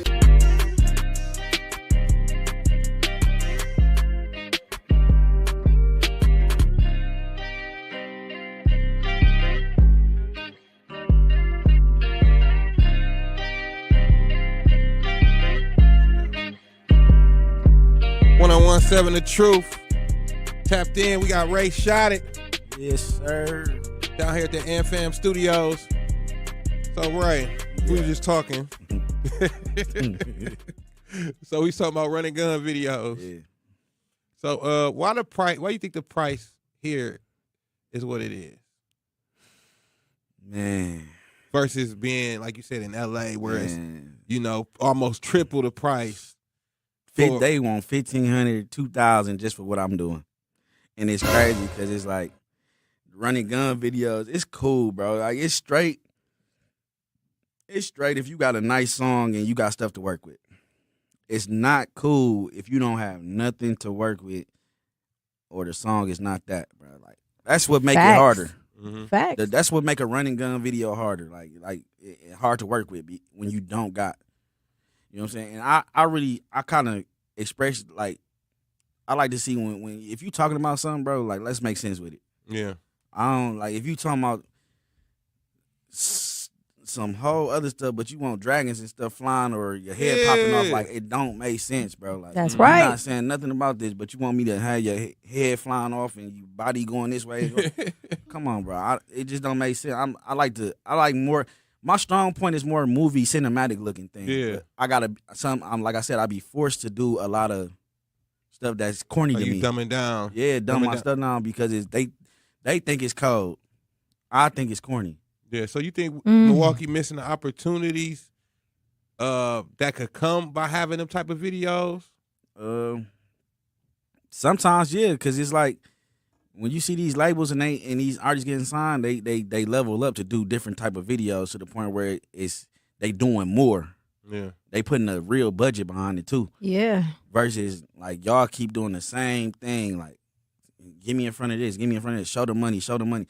It's only so much you could do with showing money, bro. Like, it's not exciting no more. Yeah. You know what I'm saying? Like, it's cool. Like, it's cool. Like, if you showing what the money doing. Yeah. You know what I'm saying? Versus just every video, it's the same money. Like. So, what would it take for a videographer like you to pretty much produce those style videos, or pretty much step back from the running guns and only provide high end videos? Artists coming with a decent budget. You know what I'm saying? And when I say budget, like, spend more on your production, than your outfit, bro. Like, yeah. I get it. It's artists. They want to look good. But tell me or show me one comment on YouTube where somebody talking about somebody's outfit, bro. They be so arrogant about trying to get their shoes into Bruh, the video. Get my shoes. Make sure you got my shoes, bro. I mean, I could feel that because they put the outfit together. That's what they want to wear, and they done spit what they spit on them Balenciagas. Man. You know what I mean? So they want them in the video. Man, sometimes they doing it with Jordans, bro. Like, bro, a retro. Something that we ain't seen already. Bro, don't know. Ain't no comment in his Instagram talking about, hey, he seen got this outfit. You seen them Jordans he had on? None. They talking about that week old song. Huh? They talking about what's going on in the video, bro. If you doing something in the video, that's what's gonna keep their attention. They want to see what's going on in the video. They Oz is not looking at your outfit. You got some people who would, like, you know what I'm saying, on some hating type of stuff. Like, why you wear that? Yeah, on some hating type of stuff. Yeah. But the people that it matter to, important, like, they not paying attention to your outfit. They vibing. They trying to get off with your energy. What you got going on in the video, bro? So you basically saying ain't nobody put together treatments. Ain't nobody. It's only a few people, bro, that hit me for, like, with nice budgets and doing treatments, bro. Ain't nobody coming, even though you offer them opportunities to do bigger videos, and no one's coming with treatment work. No one's coming with the budget that'll make you have to go hire. It's only a few more people, staff members. None of that. It's only a few people, bro, that hit me in the spin that. Yeah. You know what I'm saying? And the last two people was I think bro named Fresh, this dude named Fresh, and L Ball. Mm-hmm. Yeah. I know. Yeah, them was probably the last two that really put some money behind one video. You know what I'm saying? And let me do a treatment to it and stuff like that, and it came out fire. Like, let you kind of create. Yeah, they let me do. They always come in, man. Pull up over here on 37. Them probably was the last two that did that to spend some money on one video. They always talking about pull up over here. They got Me and the Gang. Then they be late. I mean, I done been in so many video shoots, and I already know what you mean, man. Be that gotta wait for such and such to come. Or man, it's a whole lot, bro. It's a whole lot to the point where if they was really in the business, bro, they not gonna tolerate that. Yeah. If you got a meeting with this label and you late like that, yeah. So we see, you, other videographers, all on individual work. Mm-hmm. Why haven't we seen a collaborative super project with all the videographers? Is it? That's next level. I mean, the ones that could probably collaborate. You know, some people have. No, that'd be fire. But at the same time, like, why? Fire. I ain't gonna lie. Why haven't we seen y'all come together and pretty much come with a media company or Can something I like that? say my point of view right Go quick? ahead, Jazz, we I waiting on think that I don't think it's they don't want to. Everybody's just busy. Like you got Philly that be out of town, Vaughn live in Texas, Champ live in LA. You know what I'm saying? It's like everybody is just in their own arena. Like I can't even imagine y'all schedules. Like it's hectic. And I ain't gonna lie, ain't nobody really never sat and talked about it. Yeah. Yeah. If it was something like we sat and talked about, I feel like, you know what I'm saying, especially like at this time. Yeah, this time, and then like the ones that stay here, you know what I'm saying, like from Swag to you got Swag, you got Fat Fat, Rich Nerds, you got T. Yeah. Man, who else? You got Beyond. Yeah, Beyond. Yeah. A couple new cats too. Yeah. You know, and then it's just like I feel like most of the videographers, except for like you, Beyond, even T, Fat a little bit, but he, most of everybody like that, like Jay Swag, just started getting on high level quality videos. He always had the quality, but just like Swag the always way been a monster. The way he put them together now, I think just because he had a time is a focus on this Yeah. artist he working with.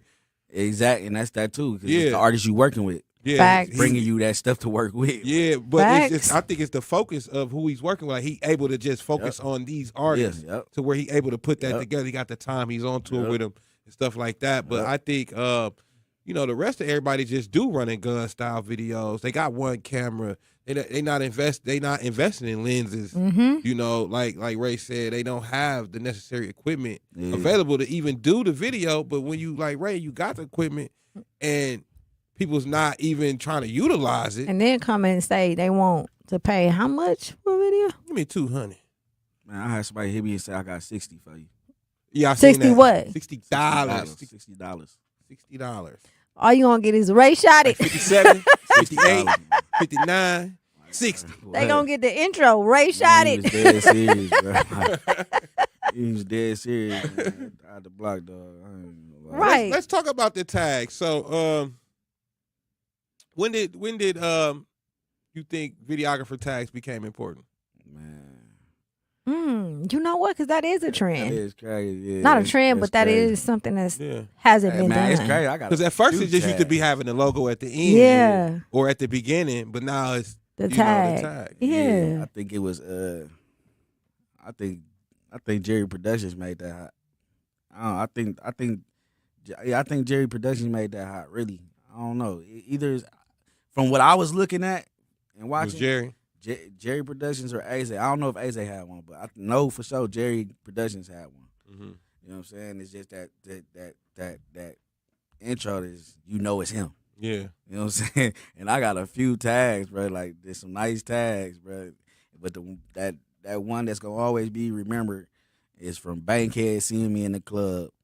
Ray shot it in the building. Ray shot it in the building on the mic and I caught it on the camera. R.I.P. Bankhead. R.I.P. Bankhead. Yeah. So that's gonna be forever. You know what I'm saying? Like, Yeah. ain't no changing that. Like, Yeah. You know what I'm saying? So I caught that. He seen me in the club. He had the mic. Boom. I took it out that video. Yeah. Yeah, because I got my own producer tag. I got I chicken, need chicken one. fan mine. Can you help me make one, Meech? Can you do I mean, my it ain't producer about tag? making it. No, I'm It's saying almost natural. Like, no, I'm it gotta talking be about natural. you, Oh, your voice. We'll find it. Yeah, we'll Yeah. find one. We can take one from the radio. You know what I mean? No, I want something new. Don't be trying to give me nothing used. No, I mean we've been doing content this whole time, so it's everybody saying your name. stuff like that, it'd be easy. No, I'm just like, I hear you. I hear you, because Meech. that's basically what he said. Like he got it from Yeah. somebody saying it in the club. And when it he was- happened you was filming. naturally. I was filming. Yeah, he was filming, Yeah. so he stashed it from the audio from the. Yeah. And then like the one I used, I took it from Chicken Song because he said at the beginning of one of his songs, he said, And the "Meech one tell him I ain't write this." The one you had fixed up for me, I caught that off a phone call at a video. Yeah. When he said Ray shot it. Yeah. The one who be shooting it was a Yeah, female. yeah, The yeah. one who be shooting everybody videos. He Yeah. was like, yup. Yeah. Shout out to the That's chat. the new one he using now. But Bar said I always say that when I see his name on the screen. I know it's like in my head. I literally can just hear it. Yeah. Ray shot it in the building. That's Bankhead. And then it's Yay Yola at the end. That's so Ray- fire, man. Yeah. That's Yay Yola. Shout out Yay Yola. Before we get you out of here, you got some shout outs, plugs, social media handles. Or I was gonna say, tell them how to get up with you and the process of how you do it. Oh, yeah. You can get up with me on Instagram. I'll be on Instagram and Facebook, but Instagram more, bro, at Ray Shotet Productions. I got a second page, Ray Shotet Productions 2. And I got, if you hit me, bro, like, I understand when people hit you, like, the first thing they're going to do is ask for a price, cool. Second, third time, man, come ready, bro. Yeah, or don't ask at all. Don't come ask me the same Yeah. thing. I don't delete messages. Yeah. That, or just like we said, like, have it in your head of what you think your video costs. Yeah. That's what I And what's crazy is bro, it's people that come to me on some honest stuff, bro. Like I only got this to work with, and I can feel like I can see Yeah, that. I kinda can feel like gauge. and honest. Yeah. Like you came to me honest, bro. All right, Yeah. I got you.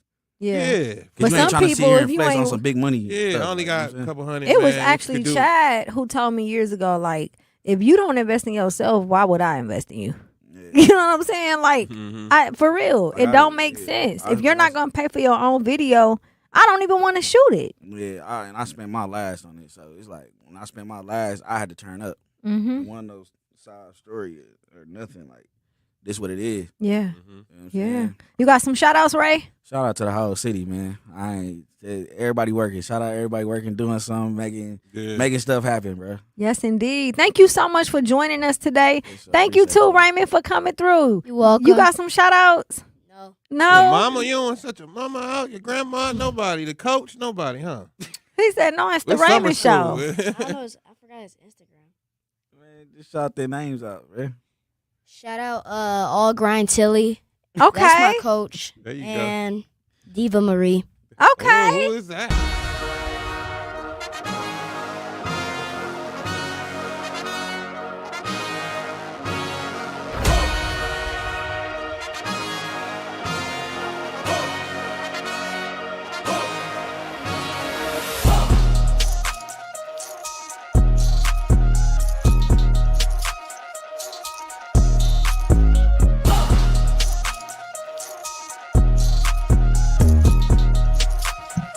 One on 1.7 The Truth. Happy Thursday, Milwaukee. It's going down. Shout out to the special guest today, Emmitt James. Ray Shotet was in the building. Tomorrow we will be at the Juneteenth parade, so come out. 8 o'clock. Atkinson. Shout out to all my relatives and my blood family on 19 Atkinson. My auntie Betty Ann, my cousin Nick. Oh, we going to your hood. Well, that's my hood is 14th and Burlock, I'm but that's saying, my family hood. Yeah, you can say that. Absolutely. Meech, we were talking opportunity, right? Yeah. How can a young lady have the opportunity to go on a date with Meech?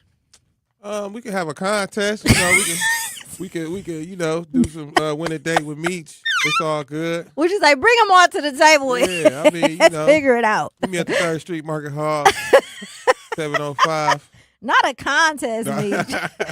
Oh my gosh, have you ever seen this show called She Got It? She got game. She got it or She Got Game with Lola Darling. Mm-hmm. She was dating different generations of men, like 3 men. They all were different ages, and she would make them come to her house and eat dinner together until she figured out who it is that she wanted. I mean, like even in like the Flavor of Love shows, and, You want to do that? and all of that. Would I go on the show for looking for love? No. Would you go on a show looking for love, and would you be the person that they're looking to be with? No, I don't think I'm interested in that. I mean, I like having, the time spent with the person. I'd rather figure that out. What about social media dating? No. You old school. Not. I mean, No, I social feel media, you. I mean, like, we'll be dating through the DMs. No, I mean like someone you met off social media. I mean, most of the. I mean, like you check my social media, I got almost, not that many. But 4,000 on each one of my socials. It's like consistently the same number. So it's like I feel like I know everybody on my social media. So it's not like room for that. You know what I mean? Like I know everybody personally. You don't know everybody. I feel like I know all 4,000 people on that. No, you don't. Because some of them is fake pages. What? No, I go through mine. Okay. I go through my stuff. Remember we was talking about like I ain't got my stuff. It's dry. It's either hey bro, you coming to let me get in the studio or. I feel you. Mine dry too. My social media is dry. All right, Monty. Never look for love. Love will find you. That's right. I second that. I second that. What about you, Zach? I was going to say, you got something, Z? What up, Z? What's up? What How y'all does talking about?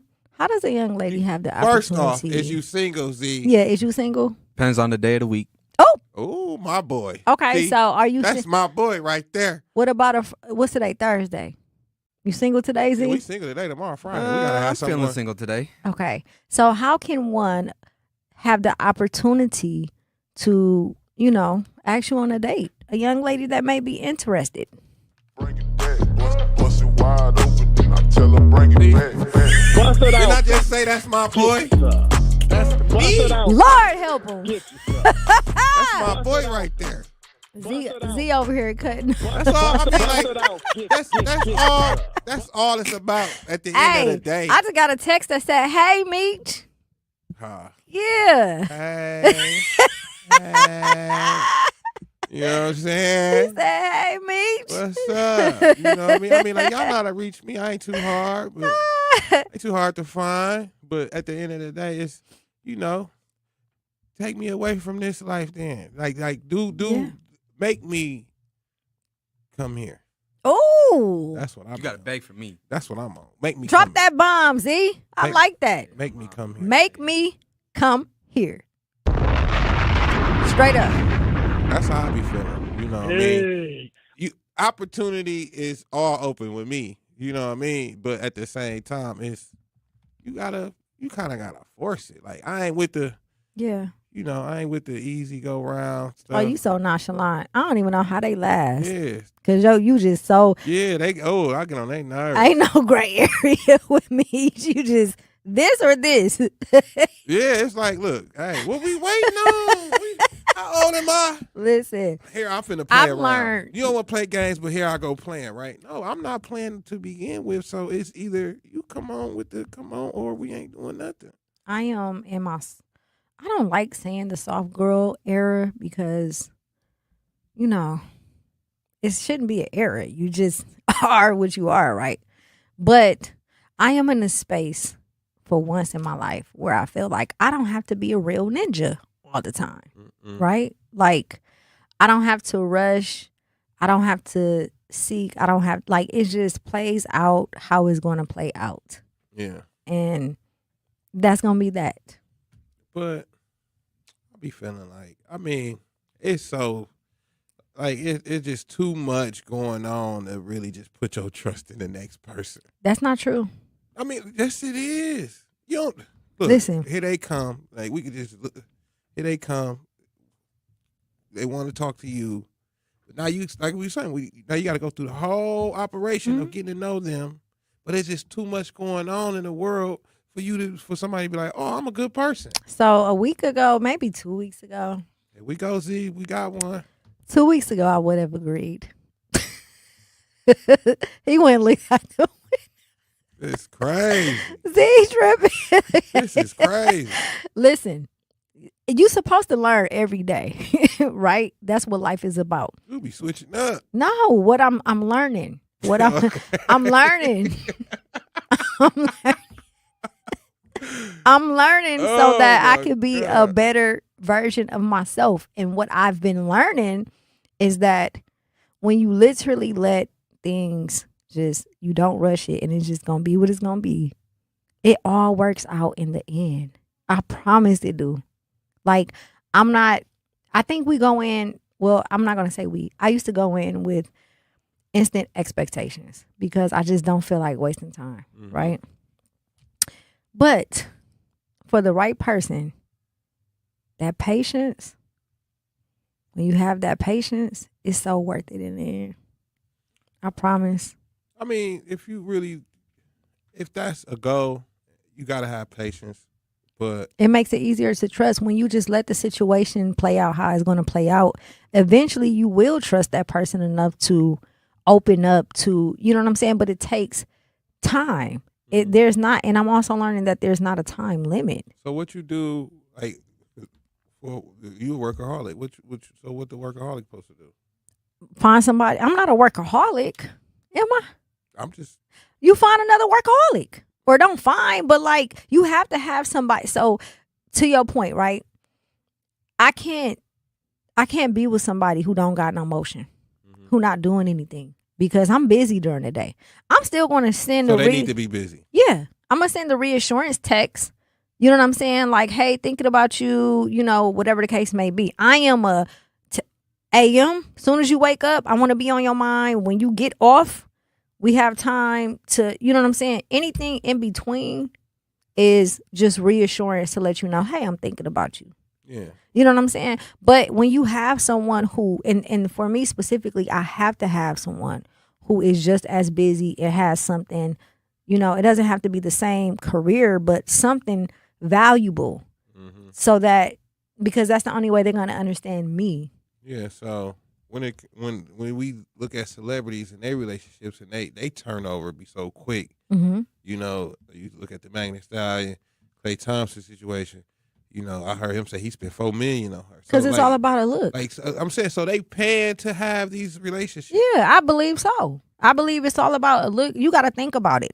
When you come on now, you in the industry, you know, if this look good for the brand, then you needed a part of your life. No, I'm not saying like you personally when it comes to that, but I'm saying that's how the average person in the industry thinks. It's marketing. Let's run this real quick. Exactly. I can feel that because they got the cheese to kind of like, yeah. You know, we still trying to make a living. I ain't got no time to play like that with nobody. Yeah. See, and again, like for me, I'm not so much. My life is private anyways. So you wouldn't know if I was single. If I was single, you wouldn't know who I was with. You wouldn't know anything just because of how I move, right?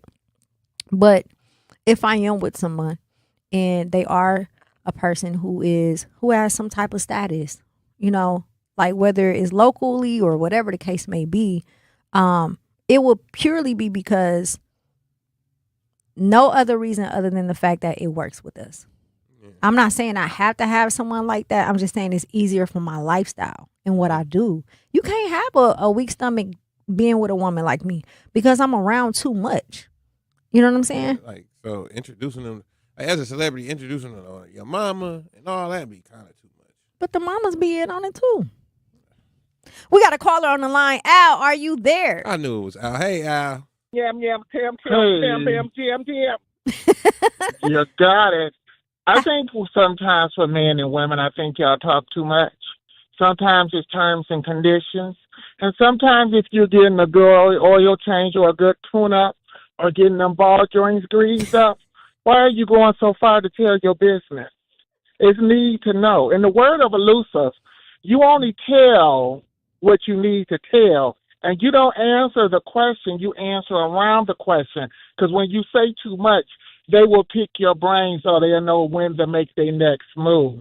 So I think sometimes y'all give them the gun and the bullets. So sometimes when they ask you a question, answer the question, but the opposite answer.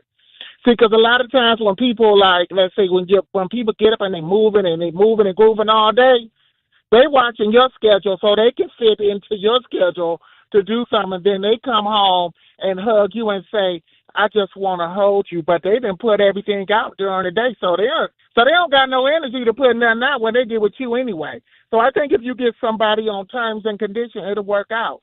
Tell me what you want and I'll let you know if I can provide. But it must be beneficial for both parties. then it can work. But y'all got to stop telling all your business. Yep. Because the person who tell all their business, then that person going to be seeping and finding. For me, like when people tell me all their business and I know they out here reckless, now I'm not going to go against you. I'm just going to know what to go against. Yeah. But sometimes, whether it's the mother or the father, they don't have no money anyway. So now you're just doing community service, and I don't believe in the help. And I'm not on probation, so I don't have to do nothing for free. But all I'm saying is to stop telling all your business. If you get a good oil change and a good tune-up, you'll be just fine. But that doesn't mean you got to tell your lifetime story. Stop talking too much. Thank you, Al. Thank you so much. We want to hear from you. 833-212-1017. We got to go to break. Do not touch that dial. Congratulations to the class of 2020. 101.7 The Truth. It's your girl, Jazz Tyler, Digi Meech. We are live and direct. Milwaukee Juneteenth celebration is back, and 101.7 The Truth will be there all day long. Thank you to our Juneteenth partners, Educators Credit Union, Molson Coors, Tayback Law, American Family Insurance, and Milwaukee College Prep for helping us celebrate freedom, heritage, education, and community. Join us tomorrow on King Drive for one of Milwaukee's most cherished traditions, brought to you by our sponsors and 101.7 The Truth. It's going down tomorrow, Meech. Yeah. We outside. We outside. We outside. Juneteenth is a great holiday. It is. And I'm glad they, made it federally recognized as one, to where, we get banks closed, everything closed now. But you know what? Some corporations still don't even close down. I mean, we going to have them haters. Mm-hmm. You know what I mean? Them people that's pushing. I just love that our city celebrated. Like, when you go to other cities in the state, they have it on a smaller level, but we really, it's a citywide thing. Yeah, you got to thank Northcott. Absolutely. Northcott for that, to sticking with it throughout the years. And Alderwoman Cox. Even when it's been issues. Yes. And, I've been part of a few meetings where, we trying to address some of them. So, we're going to see how it go this year. Everybody pretty much excited, ready to turn up. Shout out to the chat. Let's take a look because the chat is cutting up today. Let me see here. Madi says, social media hookups, be careful. Catfish is real. Anthony Whitehead said, what's your credit score and what's in your wallet? That sounds like Capital One commercial. Madi said, a lot of catfish out there. Be careful. And Anita Nicole said, and what the medical labs look like. Ding, ding, ding. Babar said, I got catfish twice. Listen, is catfish real? Like, people really be out here getting catfish? Yes. So is it just appearance, or is it like people come and acting as if they're one way? Because to me, I was catfish, Off appearance? I was no, not off appearance. And I actually knew this person. That's why I'm saying I'm presenting a different perspective of catfishing. I was catfish. This person presented themselves to be one way. They had this going on. They own this. They got this. I think that's catfishing. That is. And that was not the case. Yeah, I mean, I think we all go into this to be truthful with one another. And if you feel like it's an angle that you could take to where you could withhold information, in a sense, you'll do that just because you're trying to see or wait around. Mm-hmm. Have you lied, catfished anybody about stuff? No. You tell the truth? Well, but that's what Big Al was saying. Some stuff you can't say everything. I was just finna say, I can't catfish anyways because of the work I do. Yeah, you know what I mean? Like, exactly. I can't because they, it's no secret about what I do, but also, I don't feel the need to. I don't feel, because what's for me is for me. Like, for example, there's I have moments where I be in professional mode. What do they call it? Code switching. Mm-hmm.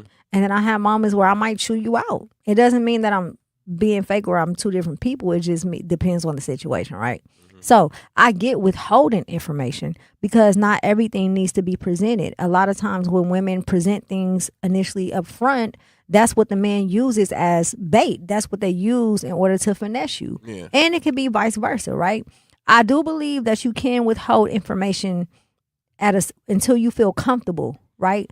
But to flat out lie to somebody, that's what I'm saying. Like, is intentional. You're portraying as something else that you're not. Or or presenting something else. It's misleading. It's very misleading. You know, I don't think that's cool at all. But Bar said, "Here we go." What you mean? I mean, here we go. He know what we saying, but Bar, he know what's going on. I trust him. when he said, "Here we go." When he said, "Here we go," but no. I'm agreeing with Meech. I done seen the catfish shows and stuff like that, and they may seem rigged or faked or put together. Real. I mean, but it's the idea of that is real. Mm-hmm. You know what I mean? Like whether the show is real or fake, or these are real people or fake people or whatever. I know. I've been online. Mm-hmm. I've seen pictures and stuff like that, or profile pictures or fake profiles. Yeah, and it'd be like, man, this stuff really happening. Yeah, like, but I tell people, or some guys be looking at pictures, I'm like, oh, that's a real person though. Yeah. Have you ever got catfish to where it be the person, but they be like 50 pounds bigger than what they was? I mean, that's what I'm saying. Like, I've seen that. I ain't never. Like, man, this from 2014. Probably when I was a teenager. You not as an adult. I mean, as a teenager, your friends hooking you up with their friends. That's a blind date. That's the same thing as cat. It's not. It can turn into a catfish though. It can turn into a catfish, but if your friend is linking you with the other friend, it shouldn't be that way because they gotta. But it's called the 2-man game. You know what I mean? So at the same time, if I'm telling you, hey, my guy, he want to talk to you. I'm not telling you exactly how he look. That's not my job. Man, no. I mean, you flag on the play, flag on the play. I'm not trying to hear none of that because what's the point of hooking me up if you? So like, it's really not hooking you up. No, I'm not hooking you up. It's for my friend. But listen, I'm putting his as play your in. friend, I'm putting his play in.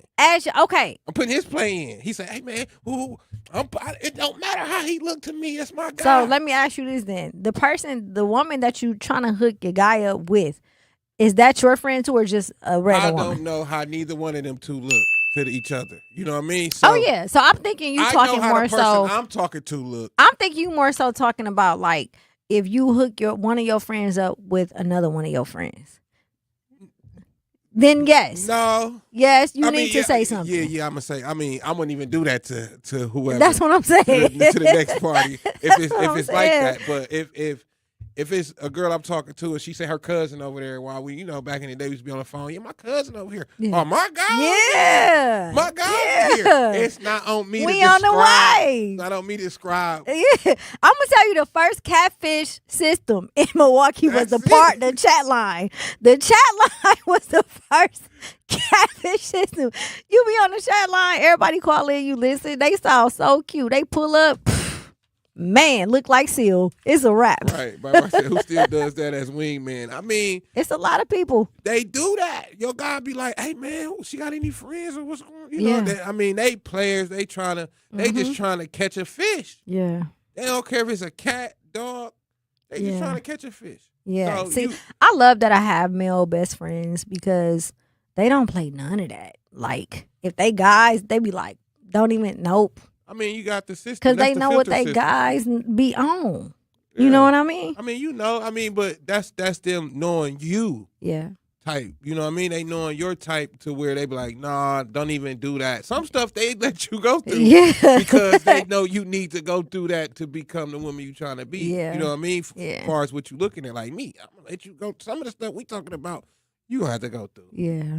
Just because I know you got to get in that realm. You feel me? I mean, if it's around me, somebody like we go to the show, MJ show tonight. Somebody, hey, they come to you. I might tap you, Jazz. Go ahead.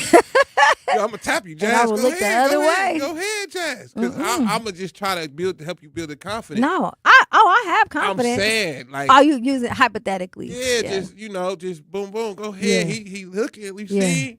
Just like me and Z was. Yeah. I was trying to get Z to do his thing. Play. Yeah. I was trying to get Z to do his thing over the. We was at 90s 2K. Hey, but Bar said the major catfish was back in early 2000, and you got your webcam, but the other saying they can't turn theirs on because it ain't that's FaceTime all day now, boy. Facts. That's FaceTime. Answer this phone. Let me Why see you got if your you really. FaceTime on. But the webcam, oh my God. Horrible. I remember that. Horrible. I remember that. I just remember the chat line. That was just like I Remember the haven't webcam. experienced the webcam, but the chat line. I mean, that's like I said, it's FaceTime now. You call somebody, he got his FaceTime off. Yeah. Like you were saying, like now he got his FaceTime off. Now it's like, why you got? I'm gonna call you back. Mhm. You know, just say if you just met him now, he FaceTiming Mhm. or y'all FaceTime, and it's like, okay, he ain't got it on. Yeah. Yeah. Something ain't right. Something ain't right. You got to keep it pushing. For real, for real. And I like FaceTime more than texting and talking. So if I can't FaceTime you, it ain't going to work. Mm-hmm. It's not going to work. I mean, I do both. It really, I mean, just communication, it really don't matter to me. Yeah. I ain't got nothing to hide most of the time. So it's just like, you know. And that's how If you I calling, approach you things. texting, Like, it's communication. I'm not a big texter. yeah. That's why, I be in the chat like, man. I'm real big on like, if I'm into you, I'm into you. Like when I'm in your skin, when you hop out, I hop in. You feel me? I feel that. I'll be the same way. Like I said, I'm a lover, not a fighter. So, if I'm feeling a woman like that, I'm definitely trying to be around her. Yeah. More than I'm not. Yeah. I alter things to be around her. But at the same time, I know I'm busy and I know my goal. So you gotta be around me. Yeah. Yeah. Me being around you ain't the thing, because I got this going on. This stuff important to me. I got kids and stuff like that. So you either have to sit with me or we can discuss something about us going somewhere. You know what I'm saying? Yeah. Yeah. Madi said social media hookups is crazy, but Bar said, Meech, don't agree to that. But Bar, why you hating on me so hard? Where is Anita at? You know what I'm saying? I need some backup. Anita, if you listening, I need some backup. She be leaving. They on she be one leaving today. Early. Anita, she be off this early. She be gone. It's all good. It's all good. They own one today. But yeah, it should be a crime to catfish. I mean, in a sense, it almost it is. False identity. Yeah, it almost is to steal someone else's identity. No, for real. Like people be stealing storylines. Like I've been in a situation where someone overheard someone who really wanted to talk to me. Their storyline, took the storyline and pitched the storyline to me as if I would not remember that this never happened. You understand? Like you don't remember him. Hit my name. I go, oh yeah, back in the day. You know what I'm saying? James. Back in the day, I was da-da-da-da. Like, bruh, I wasn't even around you back in the day. What do you mean? His guy was the same storyline. I mean, but his guy, that's his guy. That's story. what I'm saying. Like, so when the math ain't math, I'm like, wait, what? I don't remember that, and I remember. See, but the crazy thing is, dudes play them crazy games, and that's beyond me. Why they reach so far to try to say or do stuff to hit the girl. You know what I mean? They'll reach stuff like that's a reach. That's a reach. You ain't got nothing else to say. Come on. You can't just tell like, look, I'm feeling you. Mm-hmm. That's it. I'm feeling you. That's it. Forget dude. I'm feeling you. That's it. You got the story. Listen, Meech, I was just like, what? You can't like Bro. I feel like reaching that far for stories or just even lies. Yeah. Sometimes. They come back to bite them. You know what I mean? Like that, and that's why they still searching for love, or they ain't getting as much. Yeah. You know what I mean? In the bed, but I think that's just a reach. Women play games. Mm-hmm. They ain't reaching that far. Like, oh yeah, I seen you at the bank, and I was like, I heard a couple of them stories, and they question like, oh, for real? So when we talk about missed opportunities, right? Is there any woman out there who you feel like you let her go? You let her get away? Probably all of them that's listening. No. That was easy. And that's the truth. And that's the double truth. What is wrong with who? I mean, the only ones. I mean, it's some women in my life, not like that, but just around that. They've been cool. You know what I mean? And it's I'm not a hornball. You know what I'm saying? Say that. Because it's a lot of those. I'm not on none of that. Like, you know, I don't have to be. But who is the person that got away? What? Got away? Yeah. Like the person who was like, man, I missed this opportunity. If I was not necessarily if I would have done right, but if I was on my stuff, if I was ready, then this is the person that I feel like. I still know everybody though. So I don't feel like they gotten away. It's just more so the decision I made to just kind of be like at peace with like we not ever gonna be together. Like just like you know, sometimes it was like, okay, I was 15. I wish I could find the old girl I met on the bike when I was 15. Yeah. I don't even remember the name. Yeah. You know what I'm saying? Yeah. Like that's the one that got away. You know what I mean? But some, you know, you see people in passing like, ooh wee, and that's the one that got away. But like people I've met, I'm in contact with them at some point. You know these people, so you'll bump into them. Hey.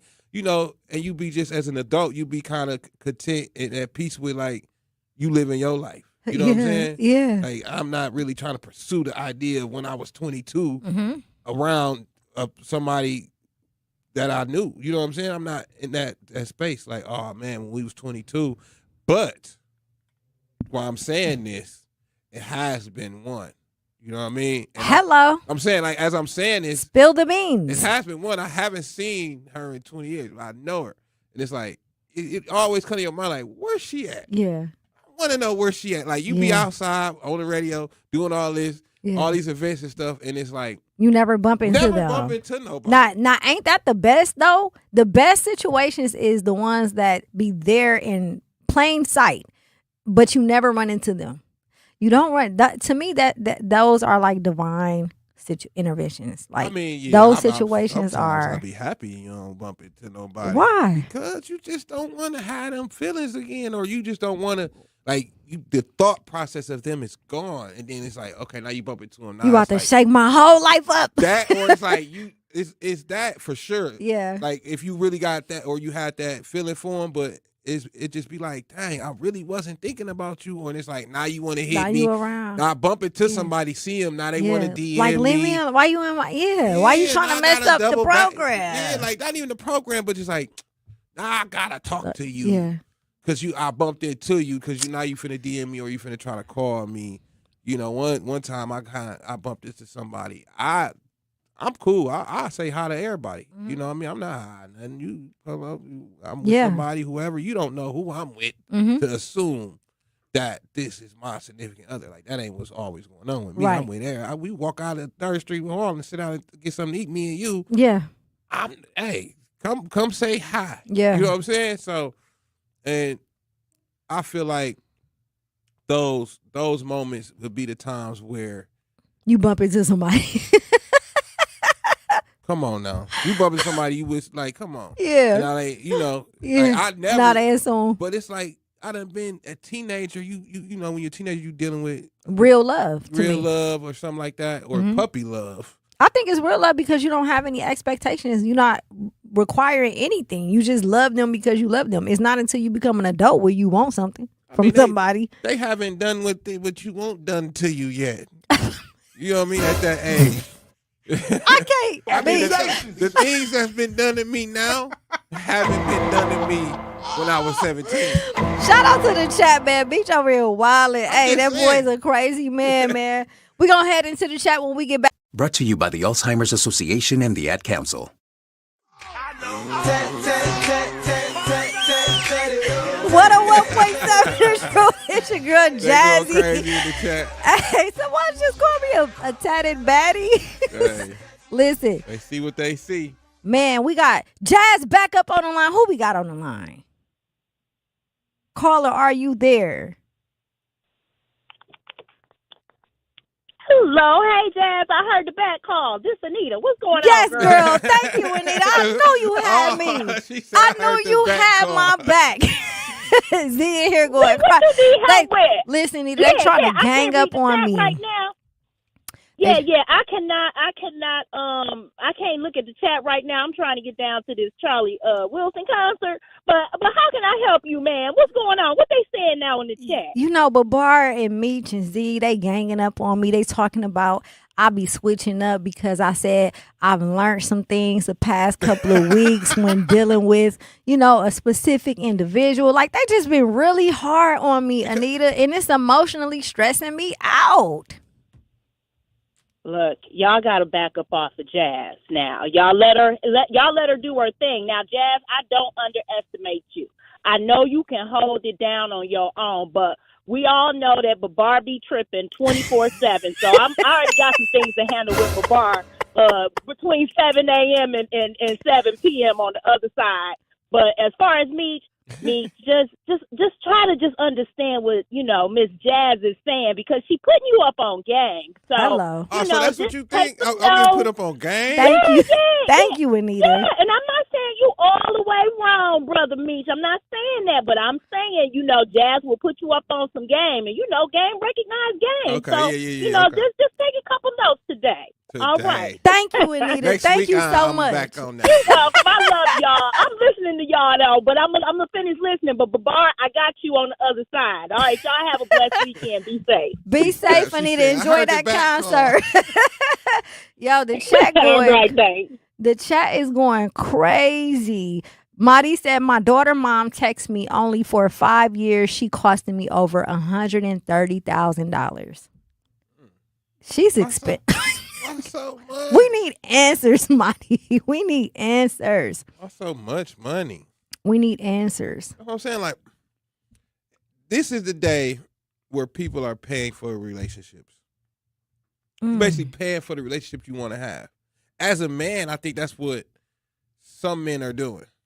Yeah. I know that's what some men are doing. I done seen on the internet, people getting into it, especially these streamers. They got a couple dollars. They paying these models or whatnot to come through and for these relationships, like we said, Megan and Clay Thompson. That was a paid relationship. Yeah, I believe so. And I don't even like talking about celebrities' business or things of that nature. But would you to be me, in a paid relationship? Absolutely not. Somebody can't pay you. They cannot pay me. First of all, I don't have no face filter. I don't know if the people who be streaming online can tell, but whatever I feel is on my face. So if I don't like something, but most importantly, my character, my morals, what I stand for, I can't be bought because I'm a lover girl. I really am. Like anyone who knows me knows that my heart is humongous, right? So there's no way that I can fake. Secondly, it's about building. I'm trying to build an empire.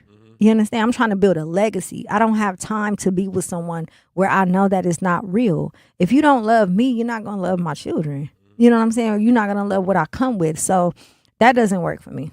Absolutely not. Yeah, so the catfishing thing is out the window. It's bad. But most importantly, it's men out here catfishing too. No, I mean, we talking general catfishing. I'm not saying women. No, I know. I'm just saying, like, that's what blows me. Because when I think of catfishing, I'm thinking automatically a woman posted a picture from years ago. When you see her, she don't look nothing like that. Yeah.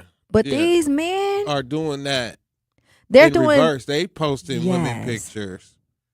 They are catfishing about jobs, about owning stuff, about, But now it's men will pose as the women. Yeah. Huh? The men will pose as a woman online. Yes. To get money out of another man. Wait, that's next level. That's what that I'm is saying. next level. A man will pose as a woman online. Like, fake pictures, fake profile, and juice him out some money. Just juice him out some money because he think he with a baddie. He think he with somebody. And ain't never seen And her. it's a man behind Who his is that? phone. I mean, who is that? Was it a basketball player they said got played because it was like an AI Instagram baddie that was DMing him asking I for was going to money? say that too. Like, now you got the AI Instagram stuff going on where half of these pages, it look real, these pictures, even the selfie type of picture of these profiles, they have selfie type pictures of these individuals, these AI individuals.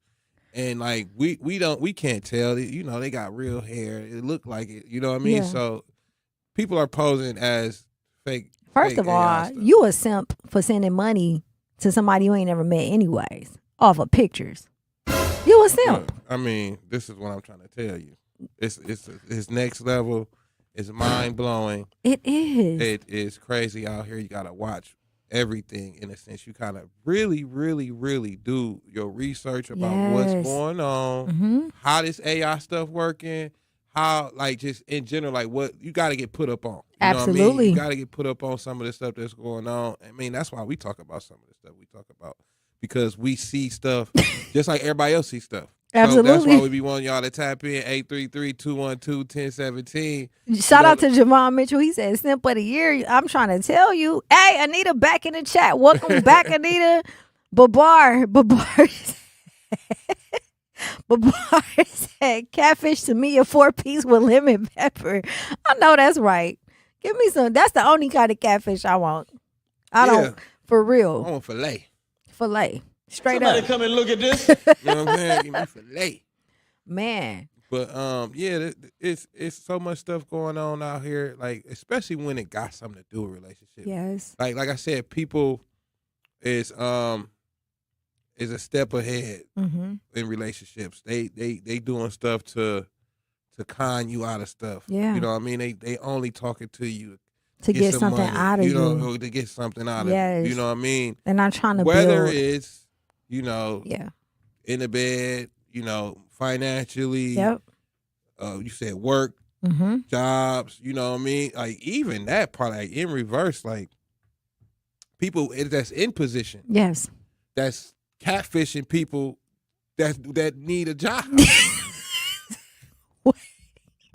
Break it down for me, Beach. Look, Break it all down. right, CEO, sample CEO, they offering jobs or just something regular like the manager at a pick and save or something. You know what I mean? Yeah. He there asking the girl, how much you want this job? How bad you want this job? Oh yeah.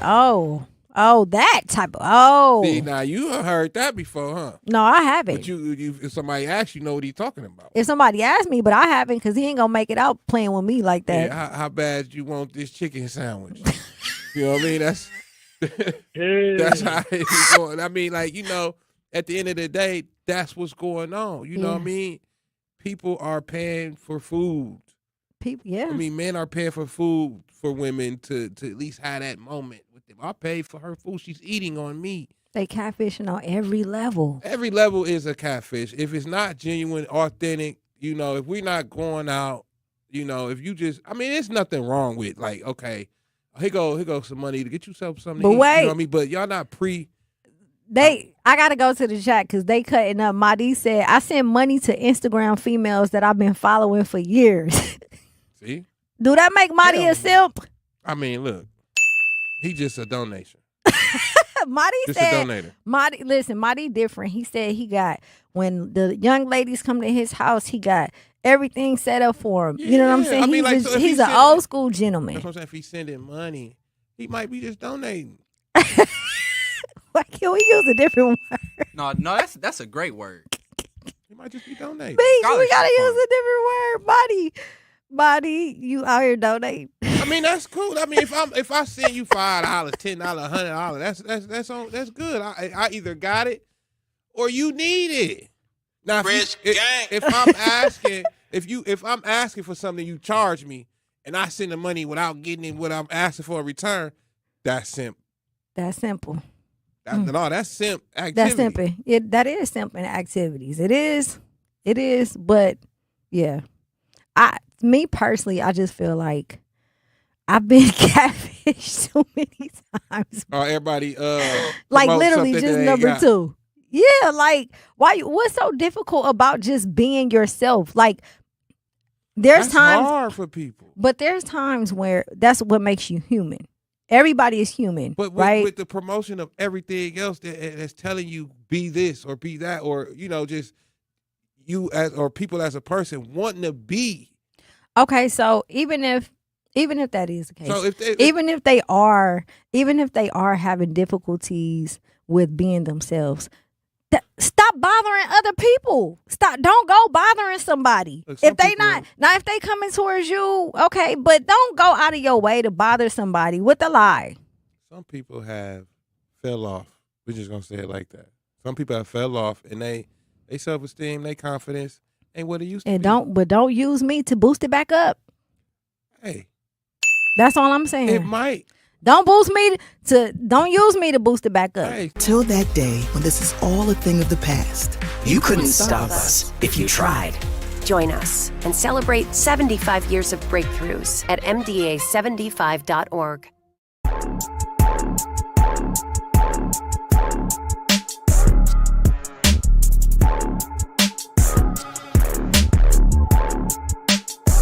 .7 The Truth. It's your girl Jazz Tyler, Digi Meech. We are live and direct. Meech, you are a funny guy. You are a funny I thought guy. about being a comedian sometimes, but I gotta talk to Myron and get my stand up together. I gotta talk to Myron and get my stand up, but I got some jokes. Yeah, I see. I see. You got a lot of jokes. Got some jokes. You got a lot of jokes. Yeah. So tomorrow, Mm-hmm. it's gonna be. Well, tonight. Let's start with tonight. Oh, let's start with tonight. Yeah, because I'm tomorrow already. I gotta get up at we gotta get up early. Get in 6 there for o'clock? rain. That's why tomorrow, man. It's gonna be a long night, Long early day. morning. We will be. I will be on the air. Yeah, I'm gonna be out with the people all day. It seems tomorrow. like. So tonight we got the listening party at Brownstone. Shout out to MJ from Milwaukee, Love and Hip Hop Miami. Mm-hmm. Shout out to the whole family, to Shay Johnson, aka Bucky, to Joe Johnson, to the Pits, to everyone. There to E2, Wavy Boy, the whole crew. He has some incredible music that he came up a couple of weeks ago to share with us. Mm-hmm. And he's going to be doing a free listening party tonight. Yeah, for his release, he said it's R&P. Yep, and Southern Soul. Yes, and it has that country, like R&B feel to it, like very, very feel good music. Shout out to MJ again. I'm excited to see and to listen, more.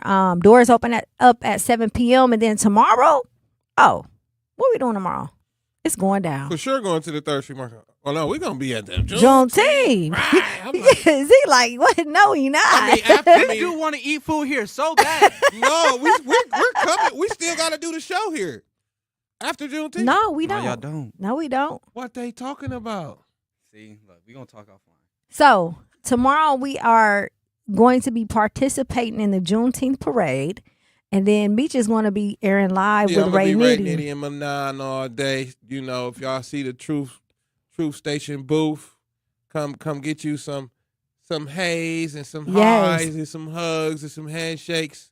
And I'll be out capturing content with the people, man. So if you see me walking in the crowd, pull up on me. Oh, okay. Pull up on. Not like that. Now I got to get some security. Not like that. Thinking about that. We pull up on me. Pull up on me. That's what I'm talking about. That's how, That's the mood I'm in right now. Pull up on me. Yeah, but shout out everybody that's been listening, tuning in, enjoying. Javon, you got to take it easy on Mighty Javon, man. That's the guy. Javon in the chat going in on Mighty. Yeah, Mighty. It's all love. I'm hungry now. I am too. That's what it is. The good thing about Bronzeville, they chicken, that Jamaican jerk chicken. Oh, I'm about to tear that up can we eat and work at the same time each? You think it's possible? You can't ask me nothing like that. You can't ask me. I'm gonna either be filling my face up with something, or I'm gonna be done. Yeah. But either way, you gonna eat. I know that's right. Who we got coming up next week, man? I know one of the guests is Super Dope Q. Super Dope Q is an industry stylist from Milwaukee. He's actually cousins with Jacob Lattimore. Mm-hmm. He's been on what's that show on Zeus? The Bad Boy. Yeah. The Bad Boy reality show. Amazing stylist. He's assisted numerous of people in the industry as far as their look and their image. Super, super, super dope. So I'm excited to interview him. DJ Jerry. Yes, indeed. Shout out to DJ Jerry. Montel Jackson.